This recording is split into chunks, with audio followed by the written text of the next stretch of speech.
like I'm excited, you know. Yeah, hell yeah, bro. I don't know why I can't show at least one camera source before you go live. What? Why is this thing talking about show at least one camera source? Shut up. What if I just turn it on like that? Yeah, just trick them. They think I got a camera source, but really, no camera source. Idiots. All right, let me see. Camera. Just, no camera, nigga. Image. Oh, camera needs to be. There you go. Okay. There we go. I don't know why on TikTok though, like I can see your thing moving, but then at the same time, like I can't. That's gonna piss me the fuck off. Say No, say something. Oh wait, maybe if something. I no, that doesn't fucking work. What the fuck? Oh, you know what? Actually, here, let me do this. Um, or say something. Yo, yo, yo. Gerald Mearshart's the goat. Oh, yep, you're muted again, but by Oh choice. shit. Like I deliberately muted you right there. It was a choice right there that I made, and I don't regret it at all. Okay, bet. Now we're golden, brother. Shit. Let me make sure YouTube is all good too, because bro, sometimes YouTube wanna act funky too, and that should be pissing me off. Okay, yeah, we're good. What's this shit say? Shut. All right, bet, brother. And just like that, we fucking live. We live. UFC Fight Night, Nurmagomedov versus Song. Also, since we've been starting doing this, I know I mentioned it to you. This is probably the best poster. This probably is. This one goes hard for This one sure. goes hard. For The sure. colors For are sure. nice. The like finger point. The other dude got the little glove. You know, he's like cracking his knuckles. Like, yeah, I'm with it. I'm with it. Yeah. But oh Wait, shit, do you know where this is actually in? in China, no. Like I'm looking it up. It's in Oriental Sports Oriental, Center. No, Oriental Sports Center, no, Pudong District, China. that can't be real. It's not really called Oriental, right? It is. Okay, sorry. I apologize, chat. I apologize, TikTok. That was on accident. No, no, it's not our fault. You're right. It's not our fault. That's just the name of the place. You're This is just the we right. can't help nothing like Yeah, we that. can't help that, right? Yeah, we can't fucking help that shit. But before we fucking go into this fucking card, right? Let's get into the recap of last week. I'm seeing a Yes, whole lot of sir. green on my side. I'm seeing a little spotty green on your side. In chat, we gotta have a fucking talk because it's not looking too pretty. I really only have one more loss than you, you know? I It's know just it's the way just my shit spread, it looks so ugly, you know? that's what I it hate is, it. bro. Cause like on the prelims, we were looking good, right? Or like not good, but like we're basically even, right? We got three right, or four right, three wrong.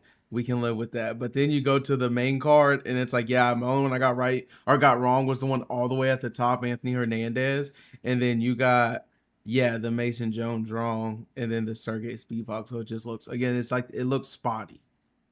Right. But all in all, Chat GPT, that different. Chat GPT on one last week. all in all, solid fucking card, bro. I'm not mad at it. We literally had all finishes except for one until we got to the co-main and the main. And out of the three decisions that we had, two of them were bangers. Anthony Hernandez and RoboCop, banger. Gage Young and Stan Dorsonville, banger. So Yes, I ain't sir. mad at it. I ain't mad at it, brother. Yeah, that was solid. To be Awesome. honest, like the way the way my shit was set up with the parlays and shit, like I didn't put in everything I wanted to because my money was low on it and I didn't want to fucking load more money on it at the moment. So, Yeah. we skipped out on some. So this was easily my worst week of betting. I'm not gonna lie. Like Bro. it really was. Damn. Since we like started or Yeah. since you started doing like the single leg Yeah. parlays and shit. Yeah, Yeah. bro. I actually got Liz because she asked me to help her with it. I got her to set up the whole rain bets thing and stuff. So she Yeah. has her own rain bets account. And so yeah, she only put in like at first she put in 2 parlays, but then she put in a couple more because there's that one that you told me to put in for the $5, you know? Yeah. And so she put that in because like 5 to make 300, you know, like it was looking Hey, good. And you then know, yeah. And then I forgot she put in something else. I think she put like some for RoboCop to win by knockout or something like that. But initially she put a single leg parlay. Don't ask me why she did this. But live visibility restricted. Your live is not eligible for recommendation and restricted in search results because it contains unoriginal or reproduced content. This is in line with TikTok community guidelines. Huh? what did you do? I don't know. I think it was because uh hold on, let me restart it. I think it's because I had the Chat GPT shit up for too long and they didn't fuck with that. Haters. That's fine. We skip past it, at least for me. I'm gonna just have it right here. But yeah, brother. I'm hey brother, I tried telling you about Maderos and you didn't want to listen to me. You didn't want to fucking Nah, I listen. mean, I kind of seen it. I thought Mason Jones had him. Like I really did. Had your boy doing the fent lean and shit, brother. Oh, Straight not the fent lean. Bentley. Straight fentanyl And what leaning. happened to Ryan Cruz? Don't worry about him. Don't worry. We knew what I'm was a gonna little happen to more Ryan worried about Cruz. him. I'm a little I'm more I'm worried about not. him. I'm not. It was an early stoppage. It was stupid. It was a stupid early stoppage. I don't want to fucking hear it. I don't care. What happened to Fluffy? Oh, Fluffy. Fluffy ass belly, fluffy ass legs. What is he good for? He don't What have. is He he only got a possibly leg good now. He for? don't got legs now. He ain't got plural. He You're had to right, take bro. one off. He You're wasn't right. gonna make it. He got one leg. But Good for nothing. hey, from the bottom though, hey, Chanel Dyer, she looked really good, bruh. Got the late KO. Facts. Hey, Facts. we were all Yeah, right with bro. her. Hey. Honestly, I missed the first 2 fights. I had to go back and watch them. But yeah, bro, the moves getting it done with that nasty ass knee to the fucking to the liver. That was Bro. beautiful. I think you That was had him by beautiful. knockout. Kennedy You had Njeku, get him the fuck out the UFC. I don't ever want to see him ever again in my life. Roman Dolidze, get him the fuck out the UFC. Why the fuck, when you're facing a high level submission artist and grappler, is it hit your mind, hey, let me sprawl. Let me sprawl out on him and just invite him to the ground. I said during our breakdown, his takedown's so awful that sometimes it looks like he doesn't even try. That didn't mean I expect him to legitimately not even try. I'm telling you, Roman Dolidze's ass, bruh. And like moving up a division, what the fuck? Like, obviously still fighting someone that came from the same division, Yeah, but bro. still. No But yeah, dude. audio. Also, Check it. Kennedy, bro. I seen the clip, Bro. and he's like trying to He do some thinks Cody Garbrandt he shit, thinks and he's then just, MVP in there. Hands bro. all the way down. He thought he was MVP. Hey, brother, that's the wrong black dude. You're Kennedy Njoku, okay? You idiot. You fucking idiot. I was feeling confident, and you blew it. Bro, speaking of confident and blowing it, Larry and Douglas. God damn it. Yep. What happened? What happened, Larry and Douglas? Do All you that want to? hype just gone. This was his time to shine. This was his moment, and he did some stupid shit. But whatever, bro. Hey, He, good for Jamal Emmers, you know. Fuck it. Chris Padilla, you know, with the last second sleeper, you know. hey, Uh, he did, I think, what we thought, you know. Like that's yeah, why we picked him, you know. yep. So, obviously late round submission. I thought it was going decision. I think I had it by decision. Uh, Mm-hmm. it was damn near going to decision. Yeah, But yeah, solid one for him. Anthony went, bruh. Hey, bro. I think he did solid, bro. What you think? Anthony Wynn got a lot to work on. I'm gonna tell you that much, brother. He almost got caught in a fucking trash ass fucking Kimura. What are you talking about? You almost got caught in Kimura. Hey, listen, he's strong and he's big, and as long as he doesn't get popped by no steroids, he can make a good run.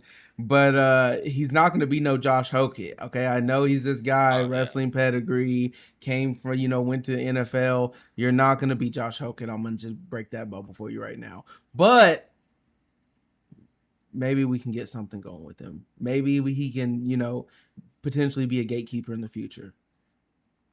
yep, No, yep. no, he looked good. He looked good. I mean, I enjoy him. He's definitely No, but entertaining you're for right. sure I mean, fitness. his But defense, like the Kimura, had no. He even talked about after he said something like, "What defense?" You know, he said something about basically he didn't know how to defend it or some shit. yeah, he just doesn't know. So Which and yeah, whatever it like you said, happens. he definitely got to work on. But he at least had the IQ. Like, I saw him just talking about the fight and stuff, and yeah, there was a reason he would try to take it to the ground, you know, just Yep. because he was respecting Terrence Chapman's power and stuff. So I was like, you know what, like I fuck with that, you know, like not Mm-hmm. bad. Everybody had first round knockout probably. He gets first round submission. So Respect. Also, I just realized I did not do the start sharing chat thing. There you go. I completely forgot. Um, but yeah, brother, we got UFC coming back to China, and we have a potential for another good night. We've been on a hot streak. We have a potential for a shit ass night, and I pray to the Valorant or to the UFC gods that it's not a Valorant bad night. gods, please, please, Valorant gods, I pray to the bless us. UFC gods that it's not another trash night because I can't be waking up at 2 in the morning to some garbage. You know what I'm saying? I just can't No, do for that. real. Do not put me back to sleep. You know, like Please, bro, I'm waking please. up early. I'm already Don't gonna make be me fighting angry. demons to stay awake. I don't need that right now. I don't need that right now. But yeah, brother. Shit, let's get into it, yeah? Let's get Yes, into sir. it. Shit, we start off with the first fight of the night. We got Ding Ming, the assassin, coming in as a slight favorite against Cam Nelson making his UFC debut. Ding Ming coming in here with something to prove. All he knows is finishes, not winning a single fight by decision since 2017, and he's had 27 fights since then. In his UFC debut earlier this year, he lost to a close split decision in his home country. But now he's back in his home country looking to get his first W in the UFC. And standing across from him is a ruthless fighter that loves fighting so much he's willing to travel out of his home province, where MMA is illegal, just to find training and competition. Cam Nelson making his UFC debut with a high pace, a BJJ background to complement it. So yeah, brother, you tell me you think Cam Nelson can start the night off with a hometown upset, or will the assassin land his mark and take home his first dub in the UFC? Yeah, I think Cam Nelson's gonna bring the upset, baby. You know, I'm rocking with the boy. You know, he's got a solid record. Ding Ming, he's fought a shit ton of fights, especially for his age, only being 31. Yeah, that's 45 crazy, bro. fights. It's Yo, fucking crazy, bro. it's Like so you said, crazy. Boy, you're saying he's got no wins by decision.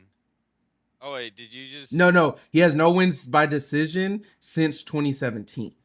Oh, since 2017. Sorry. Okay, yeah. Yeah. Yeah, so bro is a finishing machine. Even regardless, yeah, he's just a fucking finishing machine.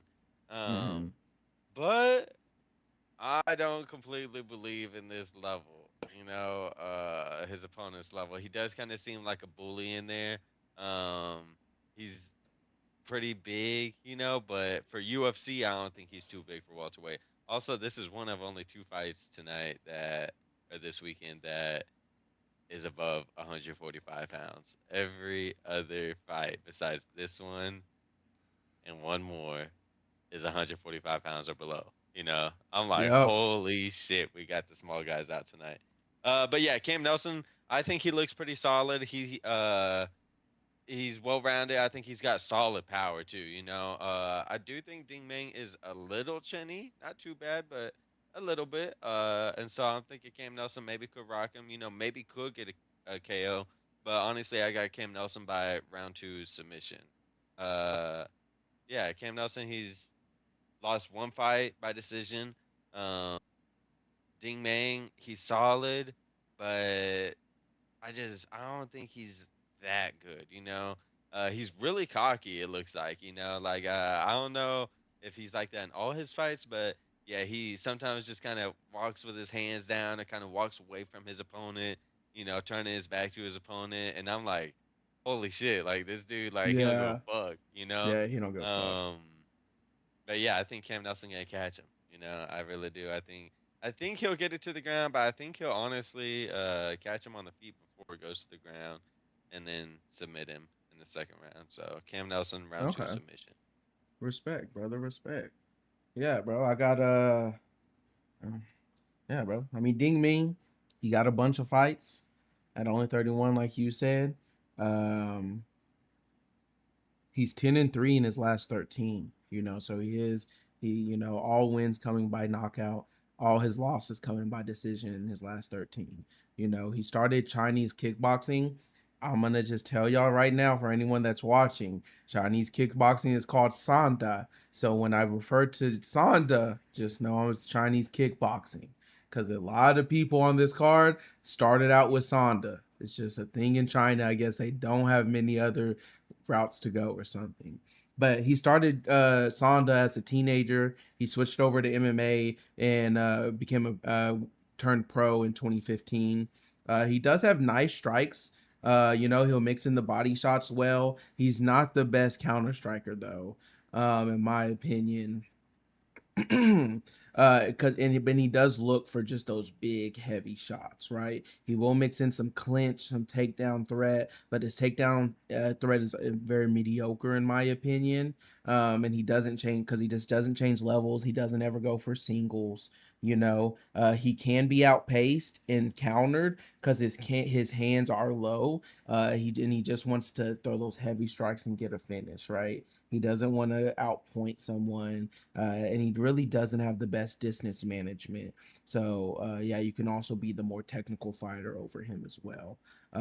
If he can't get the takedowns, he does well, or if he can get the takedowns, he does do very well smothering his opponents, landing solid heavy shots and elbows from the top game. So I just wanted to note that as well. On the other end, you got Cam Nelson making his UFC debut.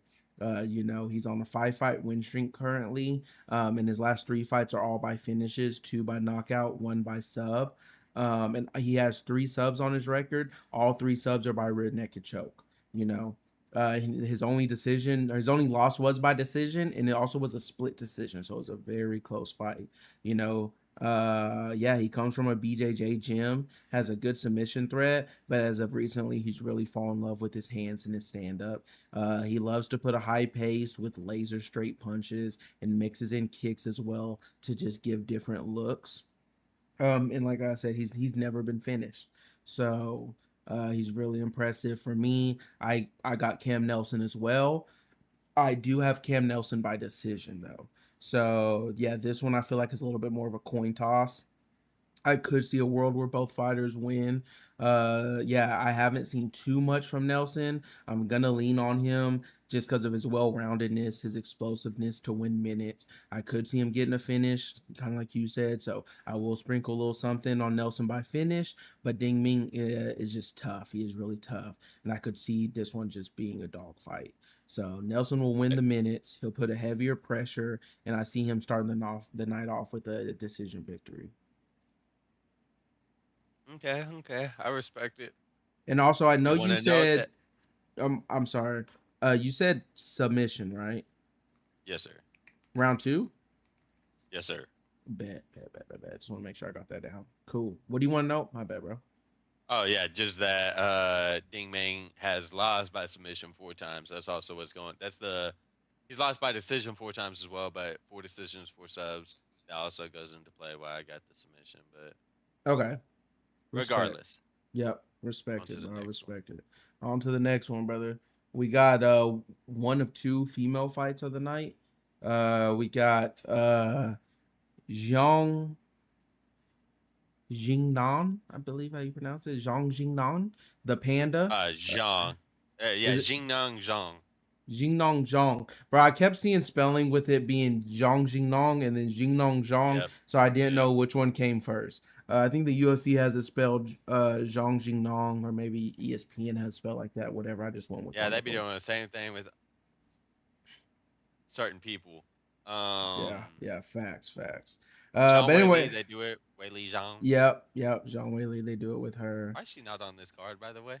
Yeah, why is she Why is not? she Where, not where, headlining this where shit? is she? Where is Where is she? Wei Li? While we're She's out there, we need to go look for her.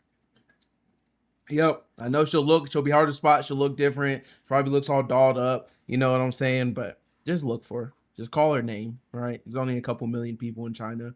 You're bound to find her eventually. Uh, but yeah, bro, we got Jingnong Zhao or Zhang Jingnong, uh, coming in as a slight underdog. Why are you laughing? Why are you laughing? No, seen something funny on the other tab, you know? Oh, okay. Yeah. Okay. I was making sure that was the case. Okay, cool. Yeah. Yeah, brother. Coming in as a plus 195 underdog, against Julia Palastri, I believe. Julia Palastri. Psycho Palastri. Coming in as a minus 240 favorite. Jing Nong has a professional record of 19-3, 10 wins by knockout, one by sub, two of her losses by decision, and one of them by submission, which was in 2019. You know, she is a former Chinese national team boxer with a BJJ brown belt. She is the much older fighter coming into this fight. You see 38 versus 28. She used to be the one champion belt holder, and she did have 7 title defenses, so she had a good, nice run. She lost her UFC debut earlier this year against Angela Hill, and truly, she just got outclassed, right? She truly got outclassed by a very technical fighter. She will be for sure the faster striker in there on Saturday night against Palastri, in my opinion. She has an amazing chin to complement it as well. She does not have many answers when it comes to the clinch, but in striking range, she'll be the better striker. She has mediocre takedown defense, though, to defend most of them, but not all of them. She can defend most of them. She just can't defend all of them, especially when transitioning from clinch to takedown. You know, on the other end, you got Palastri, 14-6 record, with 5 wins by knockout, 3 by sub. Has never been finished in her professional career.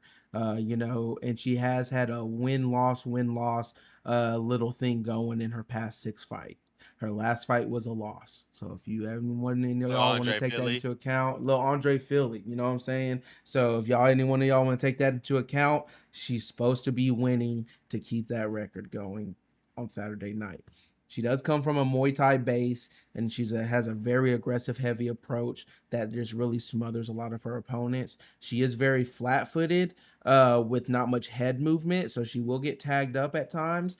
But yeah, bro, her best work is just when she mixes in her takedowns, mainly blast doubles, right? She loves going for a little blast double in her clinch work or close quarter exchanges. You know, she does have the cardio to keep the pressure up for 3 rounds, so I don't think that's an issue for her. Both fighters have a chin. Both fighters love a good stand and bang, but in my opinion, Julia has the bigger bag of tricks, more to prove, and the younger fighter that we see getting bigger and better and only losing to well-rounded fighters in this division. So my prediction: give me Julia Psycho Palastri by decision.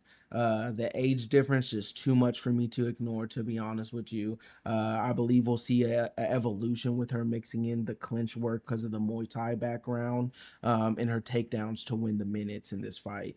I admit that this is a little bit more of a coin toss as well, similar to the last fight. But both fighters are heavy-handed, so I will sprinkle fight to end by knockout. I'm gonna sprinkle that. Just either way it goes, fight to end by knockout. But I just believe it'll be a decision, seeing how both fighters have never been finished by KO. Jing Non has only lost by sub once, so that's what I'm got. That's what I'm rocking with. Yes, sir. I got the same exact pick, Julia Pilastri by decision. Yeah, same thing. She's good in the clinch. I like that she got that little. One of the commentators said it when I was watching one of these. She got that edge, that little bit edge Mm-hmm. about her. Like I like Yep. the nickname it fits, Psycho. She does seem a little psycho. I like her striking. You said she's Zhang is gonna be the better striker. I kind of think Pilastri might be the better striker. I see where you're coming from, of course, I don't but know if she'll be the I, better striker. I just think Zhang will be the faster striker in there. she'll for sure be the fastest striker. But yeah, I fancy Pilastri striking. Like I I do think like it's her really good. style a little more. Um, yeah, I think she's not going to be on the same level of striking with Julia, to be honest. And if she is, then hopefully we can get to the clinch. And I think Flash is definitely going to be better than the clinch. Like you said, former one champion. Uh, there's levels, baby. This is the UFC. Andre Philly in this bitch. It's our time Yes, for a sir. win. Yep. No, but Yep. I do fuck with Psycho, and so yeah, everything you said, I agree with. I got Julia Palacio by decision. Respect, brother. Respect. Cool, cool. We got the same fighter, two fights in a row. We move on to the third fight, brother. We're coming in. We got Lawrence Liu, Mr. Lokin, versus coming in as a minus 280 favorite against Hector Santiago. Coming in as a slight, or not slight, but coming in as an underdog, plus 230 underdog. Yeah, bro. Lawrence Liu, uh, looking to add to his 5 fight win streak, make it 2 wins in the UFC. Although he's still learning, his chin and pressure of takedowns has carried him far, at least this far. In the blue corner, you got the Brazilian making his UFC debut, Hector Santiago. Although he's fresh to the professional scene, he's racked up quite the resume in the kickboxing world, and he has a well-rounded game. So you think Lawrence can stay locked in and make it a 6 fight win streak, or will Hector make a splash with a huge upset in his UFC debut? Yeah, I got Lawrence Louis by decision. His striking's all right. I think Hector Santiago will definitely have the striking advantage, but Lawrence Louis, he's gonna have that forward pressure. He likes to shoot a lot. Um, to be honest, like this is one where my heart wants Hector to win. I like the style a lot more, to be honest, but I don't think he's gonna be able to stop Lawrence Louis. Yeah. There's a, I am gonna sprinkle a little bit on a Hector knockout for sure. I think there's a good chance that he could catch him. Um, but yeah, I also think that like with these guys, they're both like solid fighters, but where their strong suits are, they're not the highest level, right? So like they're both beatable. Um, I could see this one kind of as a coin toss. I don't think the odds should be this.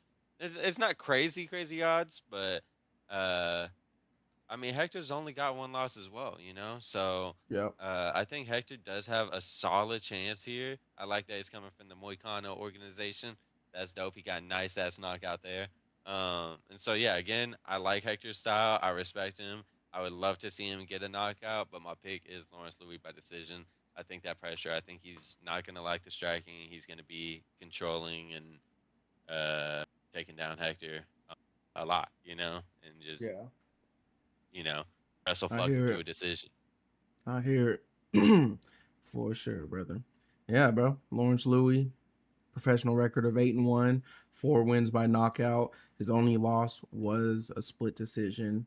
Uh, you know, um, yeah, which was his UFC debut was a split decision win back in January. He does train out of City Kickboxing. He has a purple belt in BJJ. He started training MMA in 2016, so he got into it a little late. And you can see it just because he's not great anywhere, right? Or like everywhere. So he relies heavy on his wrestling in his last fight at least. And he just wants to work some ground and pound, right? That's kind of his little goal, right? His striking, in my opinion, is not the best. He's just not a high volume. He doesn't have very high volume. He keeps his hands high, uh, and but he does have a solid chin to him. He doesn't have the best footwork or head movement, but he got that chin. If you can defend the takedowns, have a decent pace on the feet, then I feel like you can beat him by decision. I just feel like his chin is too good to get a KO. On the other end, you got the underdog Hector Santiago, 6-1 as a professional, 5 wins by knockout. His only loss was by submission. His last fight was in Manny Moicano's promotion back in May this year. He won by first round knockout. He is 4 out of his 5 knockouts were also in the first round. So he loves just starting off strong. He is a 2-time kickboxing world champion. He has a black belt in kickboxing, which I saw that and I looked it up. I guess certain gyms do have belts for kickboxing or whatever. So he does have a black belt in kickboxing. He has a black grade in Muay Thai, and he has a purple belt in jiu-jitsu. He does have very good stand up. And at times will even keep his hands low, so the takedown threat will be taken out of the equation, I feel. And he has power in those hands, and he comes out throwing at the start of the bell. So for me, I got Hector Santo by second round knockout. Part of this pick, I will say I am going with my heart a little bit because I really do not like what I see when it comes from Lawrence Louis. I look at him, I was looking at the footage. I really, really do not like what I see. He doesn't look entertaining. He just, yeah. But another part of it is because Hector is elite on the feet. His punches come from great precision and power. He mixes up his target well. I could see him getting a decision victory as well. So I'll sprinkle a decision. Uh, yeah. But yeah, due to that seeming that his main path to victory is getting a knockout though. So I am gonna sprinkle. I do think it's a round 2 knockout. So I just think it's time for Lawrence Louis to learn a lesson, and that lesson's gonna come with a cracked chin for him. And I just truly, bro, I just feel like these odds are insane. I do not like the fucking odds because I don't like what I saw from fucking Logan. I'm watching the fucking fight. I'm watching this dude fight, and he looks like a bum. He's won some road to UFC fights. He won his first fight against a fucking bum in the UFC. And yeah, bro, I'm telling you, I'm gonna make some big cash on a big dog, and I'm gonna be smiling. Hey, I respect it. When did you change, bruh? This is specifically the fight that I said I know Maxwell's gonna rock with the boring fucking fighter because he keeps doing that. He doesn't like fights. He likes to watch men have sex, and I knew it. I knew it, and I fucking chose it. I chose with my fucking brain instead of my fucking heart, and here you are pulling the vice versa, the little tricky dicky on me. What the fuck, bruh? I What the didn't fuck? fucking That's like why it. you hurt my heart wants Hector. But I chose to not go with my heart. I feel you, brother. Hey, God listen, damn it. should have went with your heart. I don't know. Let's take. Should have went with your heart. Because now you're gonna look And stupid, and now we gotta look stupid not going against each other. Lawrence Louis a bum, all right? Lock Yin, dumbass nickname, stupid ass nickname. I'm not going with the dude named Lock Yin. I'm just not, okay? Stupid ass haircut, stupid ass nickname, stupid ass striking. His striking looks stupid. He looks like a preschooler out there, like his hands are like tucked in like this, like he's like this, and he's like trying to go out there and strike. He looks stupid. and I don't fucking like Hey, it. Hector's a 2-time kickboxing world champion. He's gonna show you how that stand up's supposed to look, and he's gonna smack the shit out of Lawrence Lewis. Just bro, easy money. again, this is This is where my it's lock. like No, I'm just playing. I'm just this playing. this is why it's like fuck because like I agree. Like I want Hector to win, bro. I do, bro. It's like this one. I might switch my pick on. I don't want to switch my pick because you being a fucking dickhead like that. But fuck, Yeah, yeah, bro. no, yeah, don't Like switch it. this Yeah, is what I like. This is what I like is yeah, don't switch strike. it. You can This is just what everybody likes. rack up those L's, brother. Just go ahead and rack them up. It's okay. Though one thing that one thing that's got me leaning is even you're talking about his striking, but even his wrestling to me doesn't look that good, you know. And that's what I was saying is like where they're good at, they're not great at. Like which also Hector Santiago, like I think his striking is really good, but I don't think it's like some world class, you know. Um, Yeah, but it's still really good, and I still really like it, you know. But Mm. it could be world class, you know. It might be, you know. But we're really gonna see. I also couldn't watch a ton of footage on him, you know, and so, um, fuck, bro. And yeah, it's like, dude, like some New Zealand wrestling, you know, some Chinese wrestling, you know, That's your boy. Hey, that's your boy. and it's crazy. Almost I do agree the odds are crazy on this and because he's such a big underdog I even want to ride with him. We'll come back, maybe I'll switch up my pick, don't fill it in for me for sure. Nah, fuck it, you got me, bro. I'm gonna go with the heart, man. Fuck it. Like we gotta live by the sword and die by the sword at the end of the day, you know. I don't give a fuck my brain. If I regret this, I'm gonna fucking hate you forever, bro. So Okay. tell me. So what's the prediction? What are we rocking with? Hector Santiago round one knockout. Okay. Okay. Because I definitely had him at first because I actually watched him first instead of Lawrence Louis first, and I was like, "Ooh, this guy like his striking and stuff." And like you said, being the kickboxing champion, um, this what we love, bruh. This what we love is a striker. You know, we want to sit the fucking wrestler down. So, especially the Chinese wrestler, the New Zealand wrestler. You know, we're not gonna Yep. buy into it too much. All right. So yeah, I'll switch up on this one. We'll go with Smart Hector. choice. Smart choice. Also, I just realized I got these these things on on Twitch. I really thought you would have Lawrence Louis on that one. I was like, let me go with Louis. Try to make a smart pick here.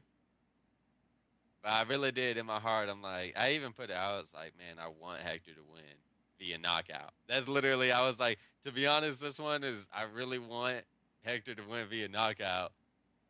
But realistically, Louis is gonna be shooting like crazy, and he is gonna be shooting like crazy, you know. And so that's what's got me a little worried.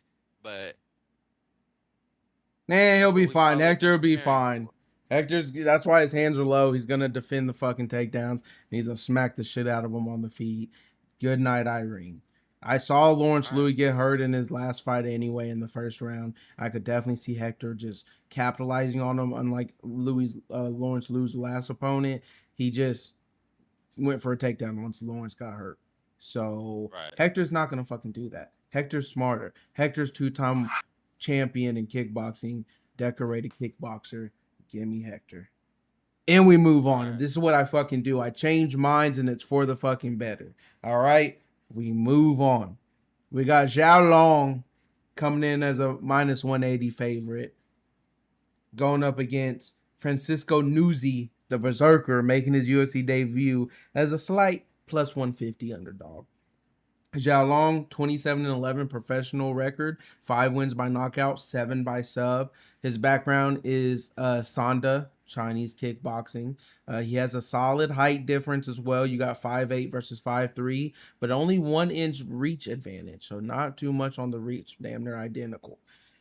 He is 1-3 in the UFC, riding a 2-fight losing skid. His last fight, he should have won against Cody Garbrandt, but he kept kicking him in the damn nuts. You idiot. And you got 2 points deducted from him. That's why you lost the fight, because you want to be stupid. Okay? Hey, Although, news might. Hey, this could be a nut kicking contest. You know, I'm just saying. hey, This it has could be. potential. It does This have one does have potential. potential. This is true. Although he has 9 wins by sub, he has been falling in love with his hands and his stand up. His last submission victory was back in 2021. He does have a quick straight. He does have solid leg kicks. And he has seemed to be hit in the past.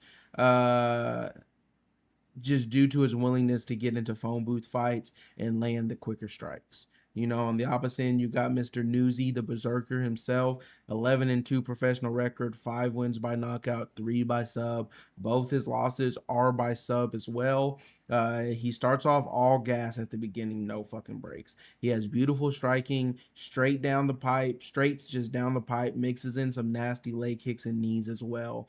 Yeah, he has pretty good takedown defense. He'll mix in the takedowns in later rounds to weather down his opponent if it extends.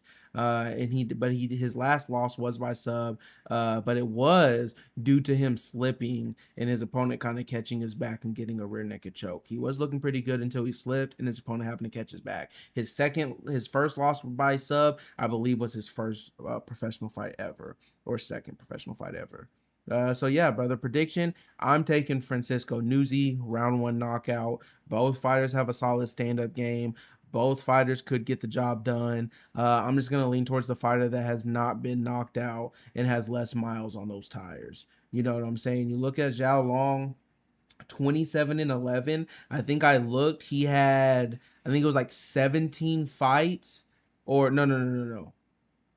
It was something crazy. I think it was like 20 fights or 21 fights since like 2019 or something like that. And it was like, bro, it was insane. I was like, yeah, bro, this dude he does not have no tread left on these tires. At least that's what I'm thinking in my head. I do see a phone booth scrap early though, so I don't see it making it out the first. But just to be on the safe, I will sprinkle around 2 for Newsy as well. Newsy, just in my opinion, looks like the slightly more technical fighter. But he has not faced the level of competition that Long has though. This is anyone's fight, and I'm not mad if anyone picks differently than me. I like it. I like it. I like it a lot. So I went from using my brain on the last fight to back to my heart when I was picking this one. The same thing. I got Newsy by round 2 KO though. Like you say, you got sprinkle on it. I'm also gonna sprinkle on round 1. So, um, yeah, give me Francesco Newsy by round 2. He's Italian. You know, I gotta rock with him for hand. You know, but yeah, Got to. Long Zhao Long, he seems a little chinny to me. Also, like you said, he's kind of falling in love with the hands. Uh, yeah, he's got 9 or 10 submissions. I don't know why I had that he had 10 submissions, but yeah, on ESPN it says 9. I don't know where I got 10 from. But he doesn't. Yeah, he doesn't like to use his grappling so much these days, you know. And so, uh, yeah, Newsy. Uh, I'm not so confident in him, but I'm more confident in him for sure. You know, I Mm-hmm. don't think he's really 5'3". I think he's probably maybe 5'6". You know, he got Yeah, long arms. especially If with he's the 5'3", yeah, he got some orangutan arms. You some know, straight up orangutan arms, crazy reach if he's 5'3" for real. um, he's got decent power. I like his striking a lot. He's southpaw.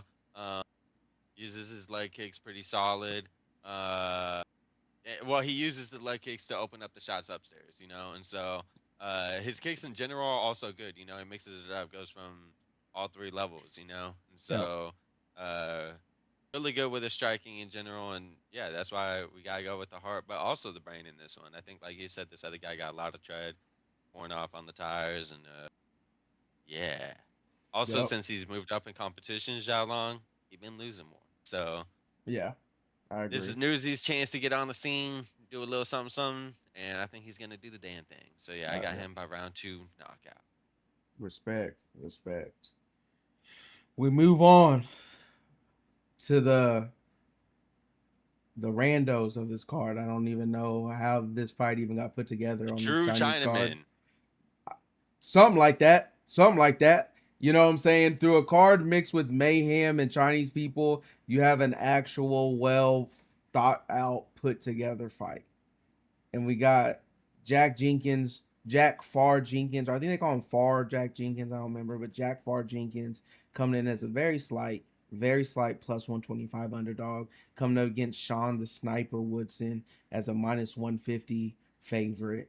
We have two fighters looking to get one step closer to getting a number next to their name. Jack Jenkins, known for his relentless pressure and his leg kicks that have broken the femur of three opponents in his past. His nickname is far from a legendary Australian racehorse due to his insane cardio and his pressure that just grows as the fight goes on and on. His coach gave him the nickname.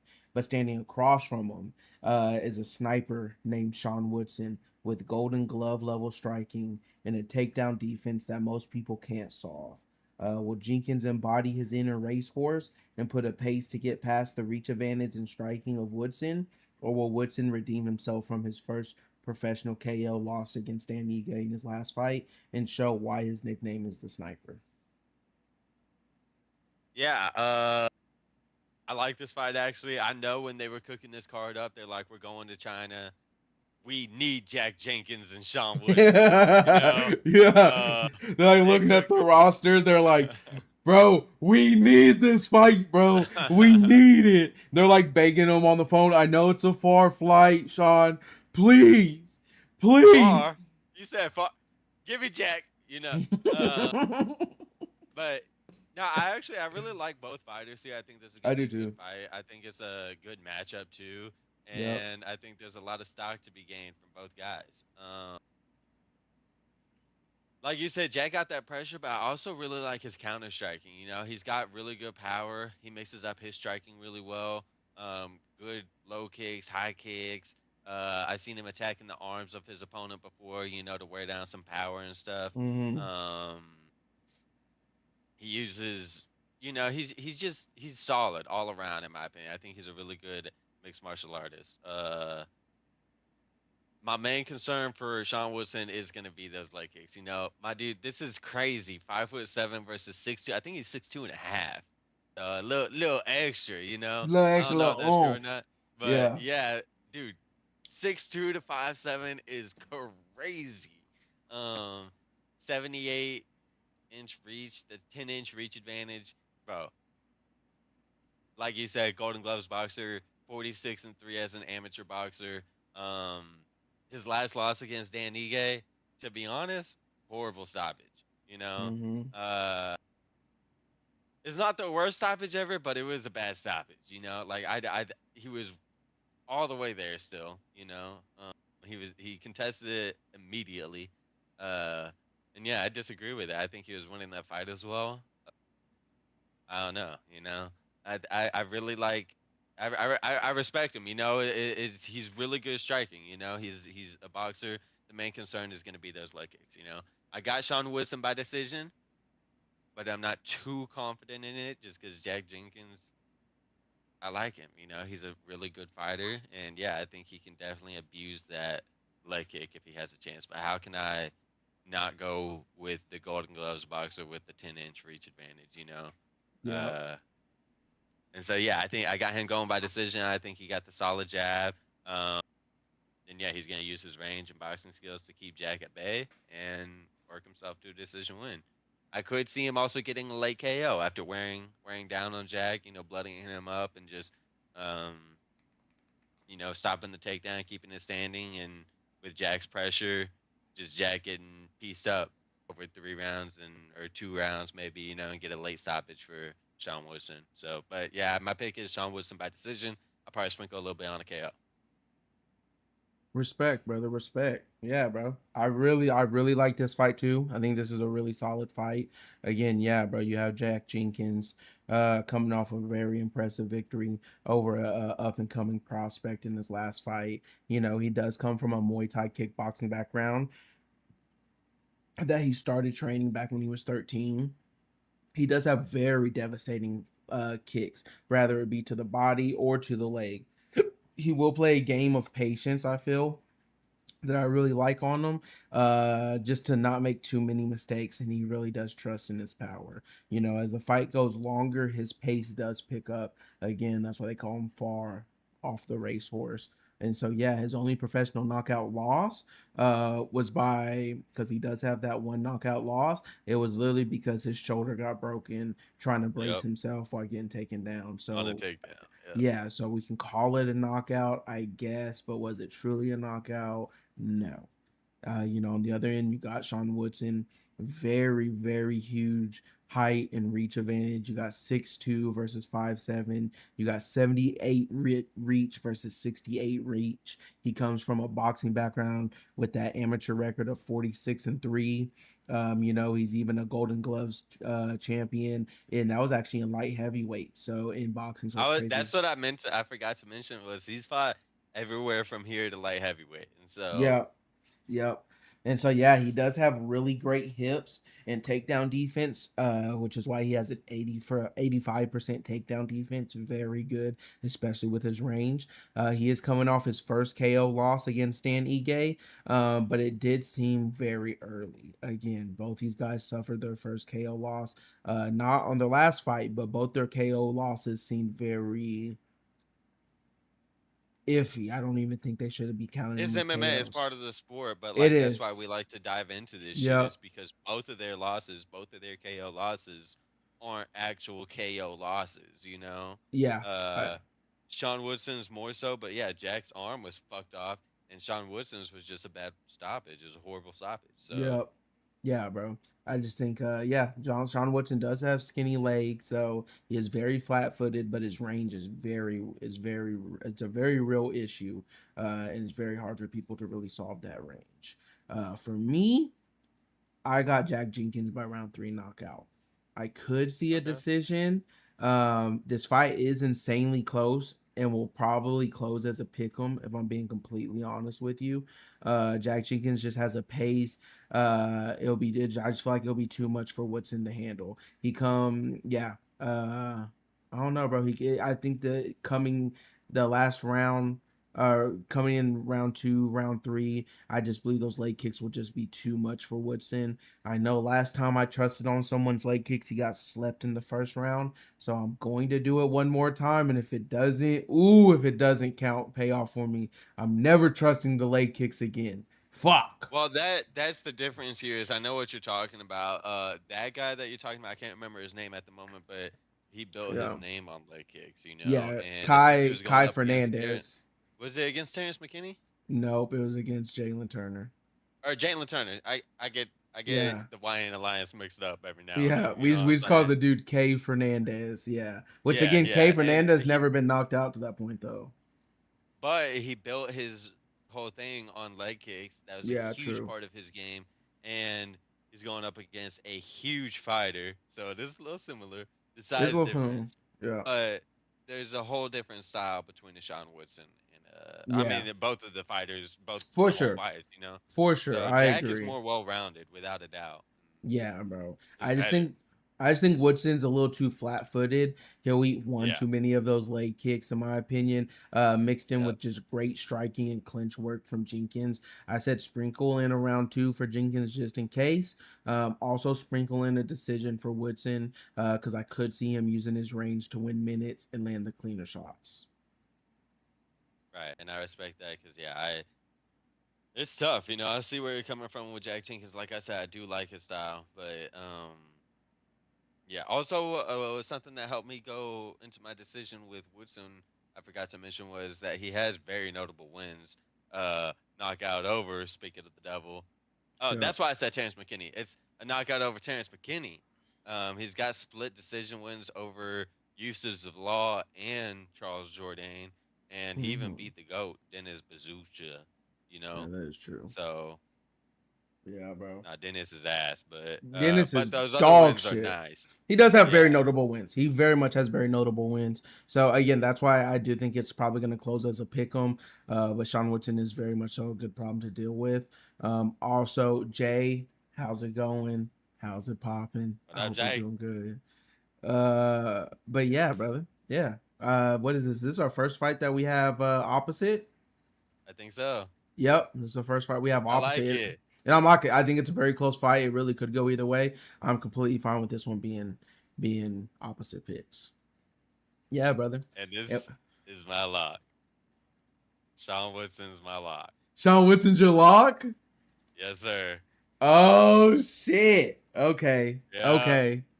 All right, bet. This is the Bet. one that I was talking about. I was like, I seen the odds and it didn't I make me see more why. confident, you I know? see why you And said that. Yep. My yeah, stupid ass yeah. waved back at Jiggy. Shake my head. Did you wave back at me whenever I said hi?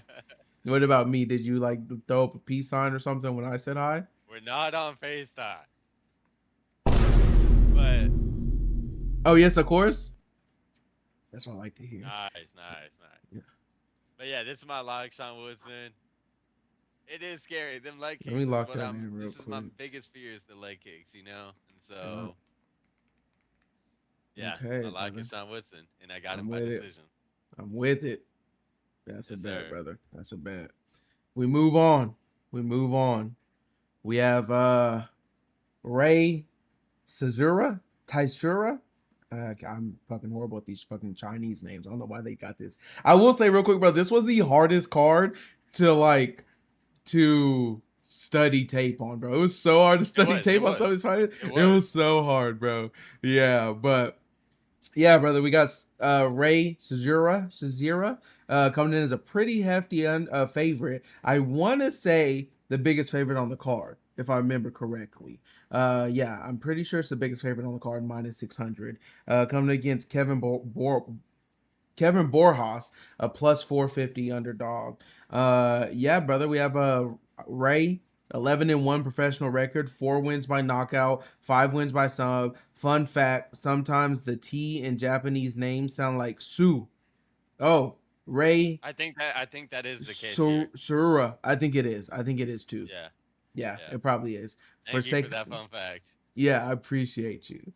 But yeah, bro, his only professional loss was to Joshua Van in 2025 by decision. He grew up in a martial arts family. His dad, being a professional Shuto veteran and a black belt in judo and in BJJ, had him start wrestling at 3 years old. He later competed in the Junior Olympics for wrestling, and he placed second place. He truly has a very elite grappling heavy style with the cardio to match it, and he just truly never gets tired. No one's been able to completely neutralize his wrestling, and he has heavy hands to complement the wrestling as well, right? And so, yeah, the way he wraps around those legs when you see him go for those takedowns, he doesn't even just try to go for a single leg and try to he'll wrap the fuck out your legs like a fucking snake, like a fucking anaconda, right? And so like it very, very impressive. I really like when I see with his takedowns. On the other end, you have Kevin Borjas, 11-5 professional record, 8 wins by Okay. knockout. Oh, El Garo Negro.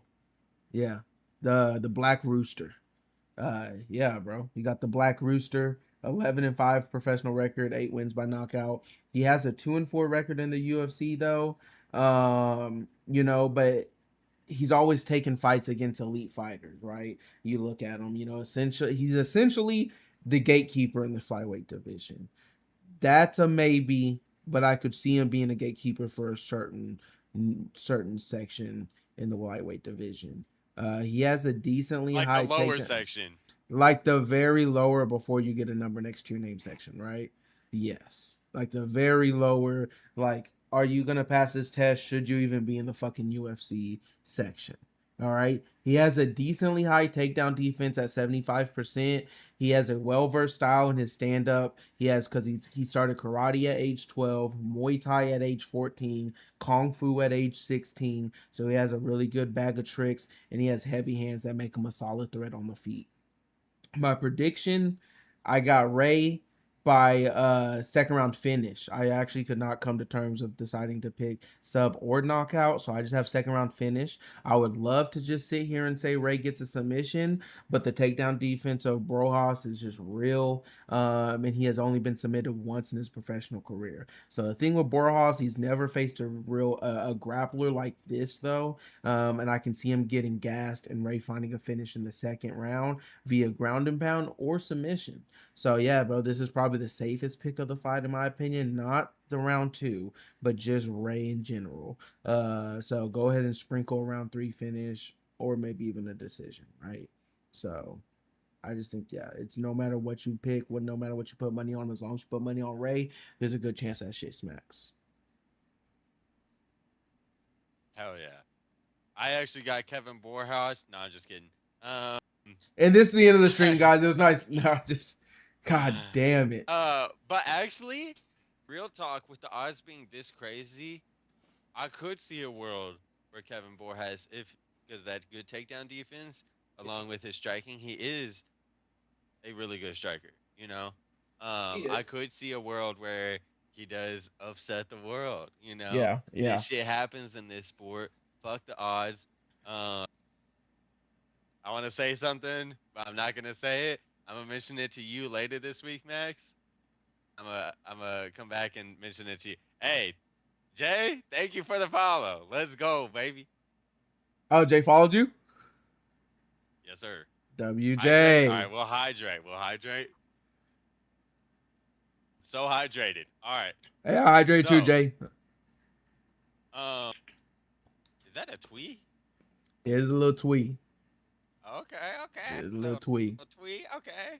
Yep. Um, Coincidentally, dude, same thing. I could not decide KO or submission. I also have round two. I put round two KO because my high ass was not thinking I could just put round two finish. I am gonna change mine to a round two finish. I did put round two KO because I could see the TKO, the ground and pound. I think Yep. he is gonna be able to take him down. But like you said, I'm gonna change mine to round two finish.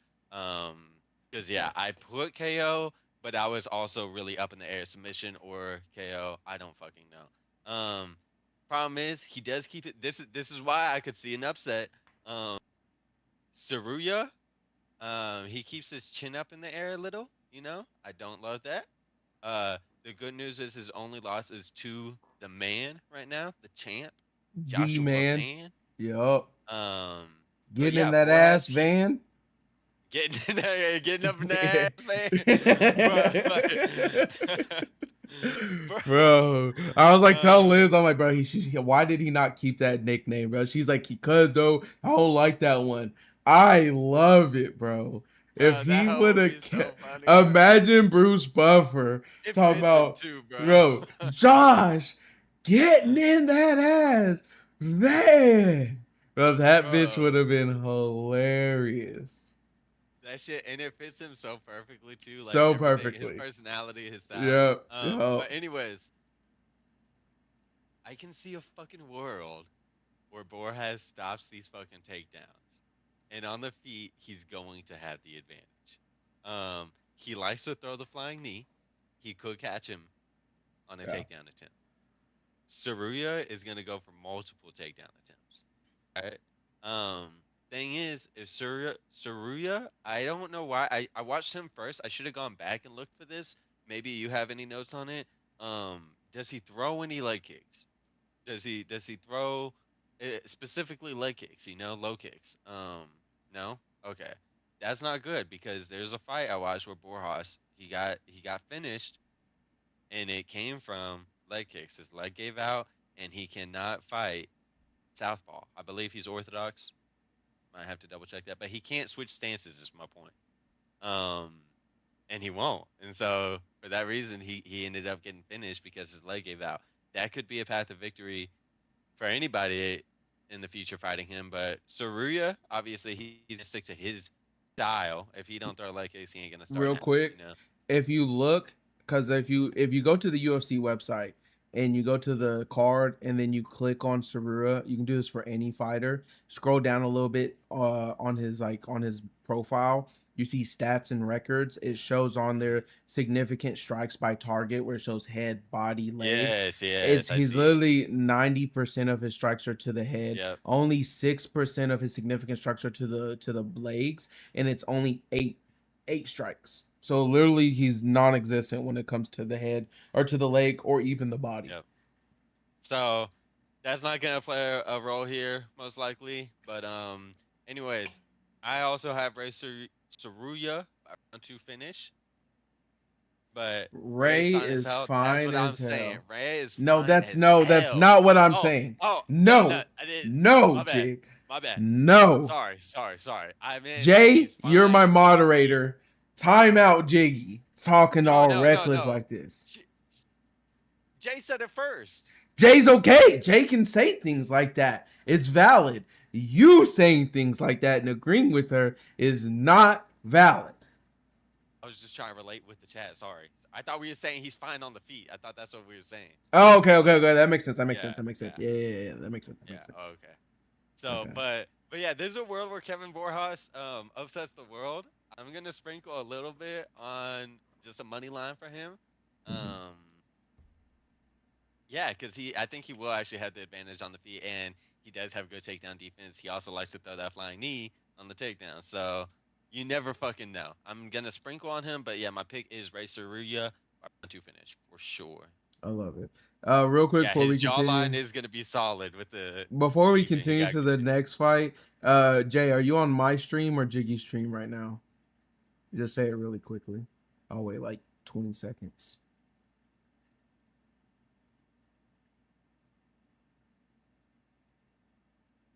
I'm surprised it doesn't show us which one with this app. You're on Jigs? Jig, go back to the girl fight real quick on your stream. You're talking about jawline. Look at this chick's jawline. Have you seen a sharper fucking jawline than the panda? Woo wee! That's a Hey, that's what I'm jawline right saying.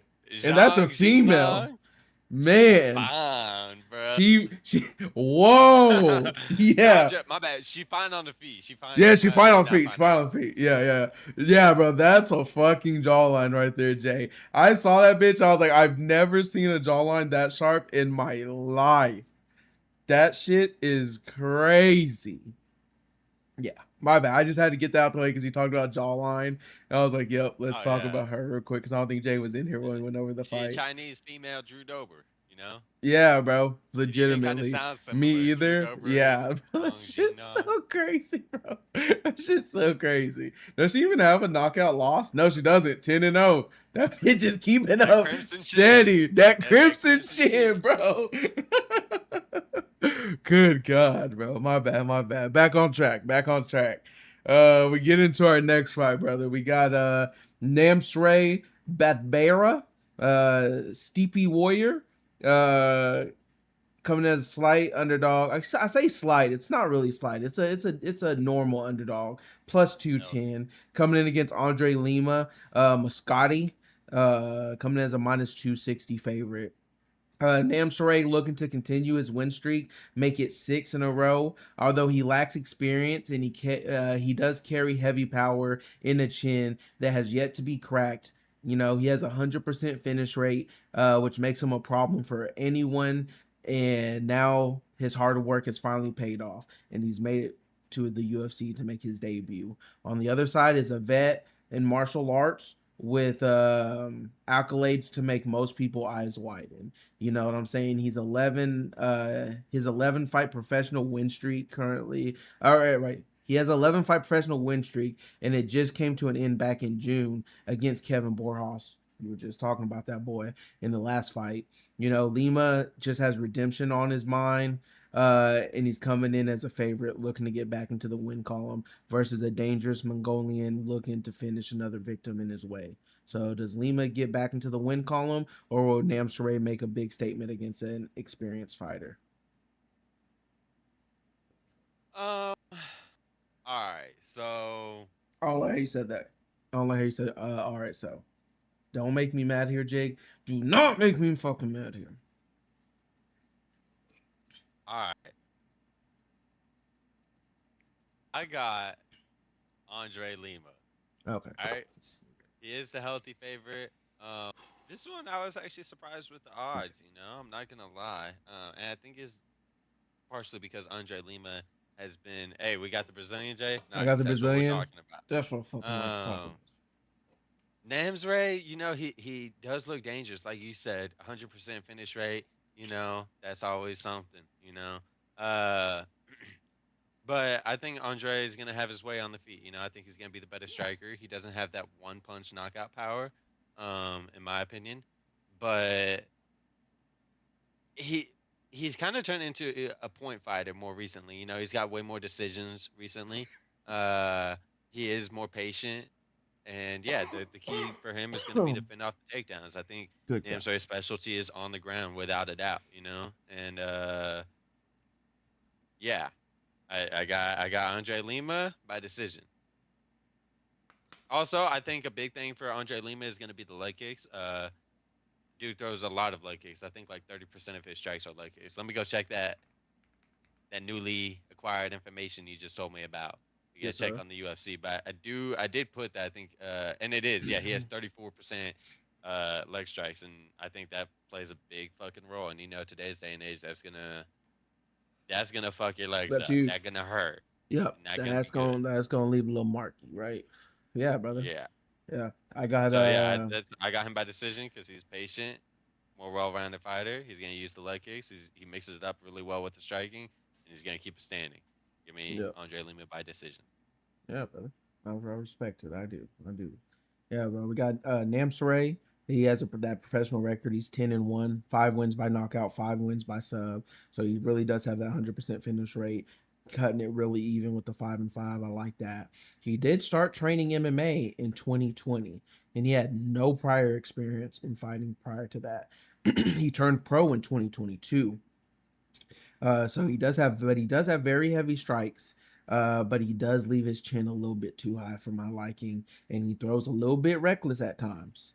Uh, his only opponent he has faced with a winning record, uh, he lost via sub. So all his other opponents, doo doo dog water, except for the one that had any amount of experience, and he lost to him. I will say with him though, this was one of the opponents, and I was just talking about how hard it is to find footage. There was not much footage on this dude. And so I had to put that because although I just kind of talked shit about him a little bit, there really wasn't much footage. So there is a lot of unknown variables, at least in me and my picking. On the other end, you got Andre Lima, 11-1 record, 5 wins by knockout, 1 by sub. He suffered his first loss in his last fight, which was against Kevin Borjas. Is that both two fighters in a row? That no. He did suffer against Kevin Borjas. And Borjas Yeah, was yeah. He has a very extensive striking background. He spent 5 consecutive years as the #1 amateur kickboxer in Brazil, 3-time Brazilian kickboxing champion, 2-time South American kickboxing champion. He has a BJJ brown belt. He has really great defense on the feet, and he picks his shots well. The only time he's been in danger is when he chases a finish, which even then it's rare. So for me, I got Andre Lima by knockout. I don't have a round. I just have Andre Lima by knockout. I can't pick a round because the gap, but the gap in experience is just way too large for me to ignore. Last time Namsare faced anyone with experience, with any level of experience, he lost. Now this is on the brightest lights on the biggest stage to date for him. So it's time for him to learn a lesson and give me Andre Lima. I was gonna have Andre Lima as my lock, but he was end up being my backup lock. I'll tell he you who was my also lock one is of my later. backup blocks. He was one of my Okay. backup blocks too. Yeah. Yeah. Uh, but yeah, I got him by decision because yeah, he's just gone to a lot of decisions lately, and I he was respect it. knocking people out, but I respect. I just think this dude's so unexperienced.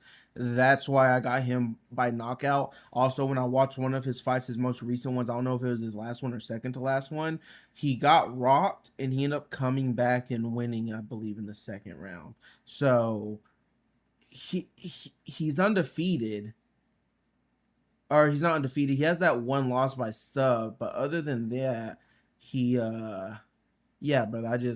I really think Lima, this is the perfect fight for him to get a finish in. I know he has those decisions, and by all means, maybe he coast a nice decision victory because there is this guy that's gonna start throwing fire his way. But I just think again, 3-time and Brazilian shoot, kickboxing champion, 2-time South American kickboxing champion. Again, 5 consecutive years as that #1 amateur kickboxer in Brazil. I have to take him by knockout. Again, I don't have a round, but eventually he will find homie's chin, and it's going to result into a knockout. That's what I believe. I like it. I like it. I would love to see a knockout. I'll definitely sprinkle knockout on him. Uh, but yeah, my pick is by decision. But regardless, we Respect. both Also, one second, respect bro. the My striking. fucking AirPods keep like connecting and disconnecting. Like they're not actually disconnecting, but they're making the noise like they're disconnecting. But anyway, we can still move on. We'll move on to this is the first fight on Oh wait, go back. the I just want to whoa. say this. That Mongolian Hold flag on. is fucking dope, bro. This stupid thing. Okay, there we go. Yeah, brother. What'd you say? I said go back because that Mongolian flag is dope as fuck, bro. Oh yes, bro. Yeah, I really do like the Mongolian flag. That is fire. That really is Anyways, fire. Sorry. This next fight, this is the first fight on the main card, if I'm not mistaken. yep. We have Bilal Hassan, the Indo Ninja, versus Nelson Rojas, both making their UFC debut.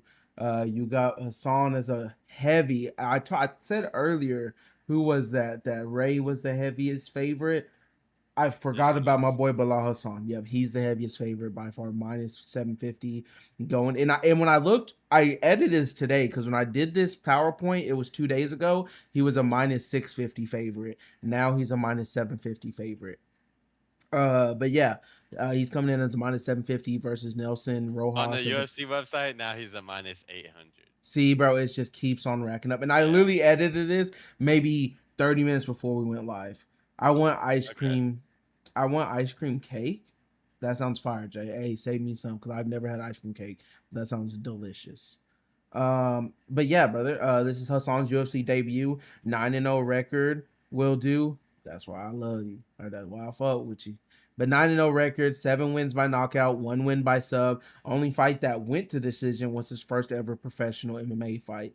He started training Taekwondo at age 5, won gold medals in the U.S. Open in the Pan American Championship. He does train with Mighty Mouse. Mighty Mouse talks very highly about him, coming off a win in the Contender Series. That was very impressive a couple weeks back. Yeah, bro, he's a very high level. He has a very high level striking game, super fast kicks that targets all levels of the body, the legs, the head, fast looping punches that are oddly powerful for this weight class. And he's very good with his pull counter strikes as well if opponents are just a little too aggressive. He never rushes a finish. He stays calm and composed in there. And I really like what I see when I'm watching his footage. On the other end, you got Nelson Rojas, 9-0, also his UFC debut, 7 wins by knockout as well. He has really good clinch work with knees up the middle. His stand up game.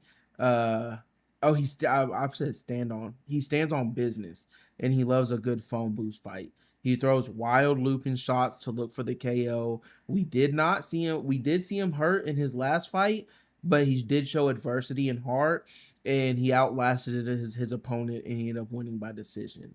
Nonetheless, my prediction, not a mystery. Give me Bilal Hassan. I also love the fucking nickname too, the Indonesia. You Bro, know, from I was gonna say that it's the Indonesia. cleanest nickname, It's bro. That so shit, clean. It's so bro. clean, brother. Yeah.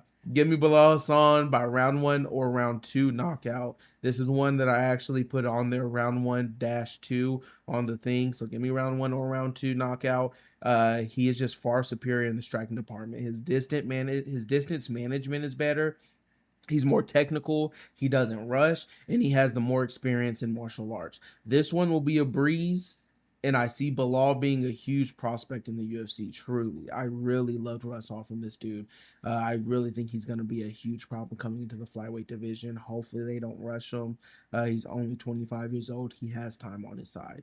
But yeah, bro, this is just a stepping stone fight for him. Yeah, bro, poor Nelson Rojas is just he's getting fed to the wolves for this fight, and it sucks because it's his debut. But maybe he can make something happen after this fight. Maybe. Nice, nice. Also, to no surprise, I'm rocking with the same person, right? Like he's minus 750 on the odds for a reason. Um, he's a killer. You know, like you said, he's training with only the goat of the sport, Right. and fighting in the same weight class. You know, I think he can really learn a lot from Matty Mouse, and already has. You know, I think he's really well rounded. Like you said, his striking is crazy. You know, he's hella disciplined with the striking, calculated.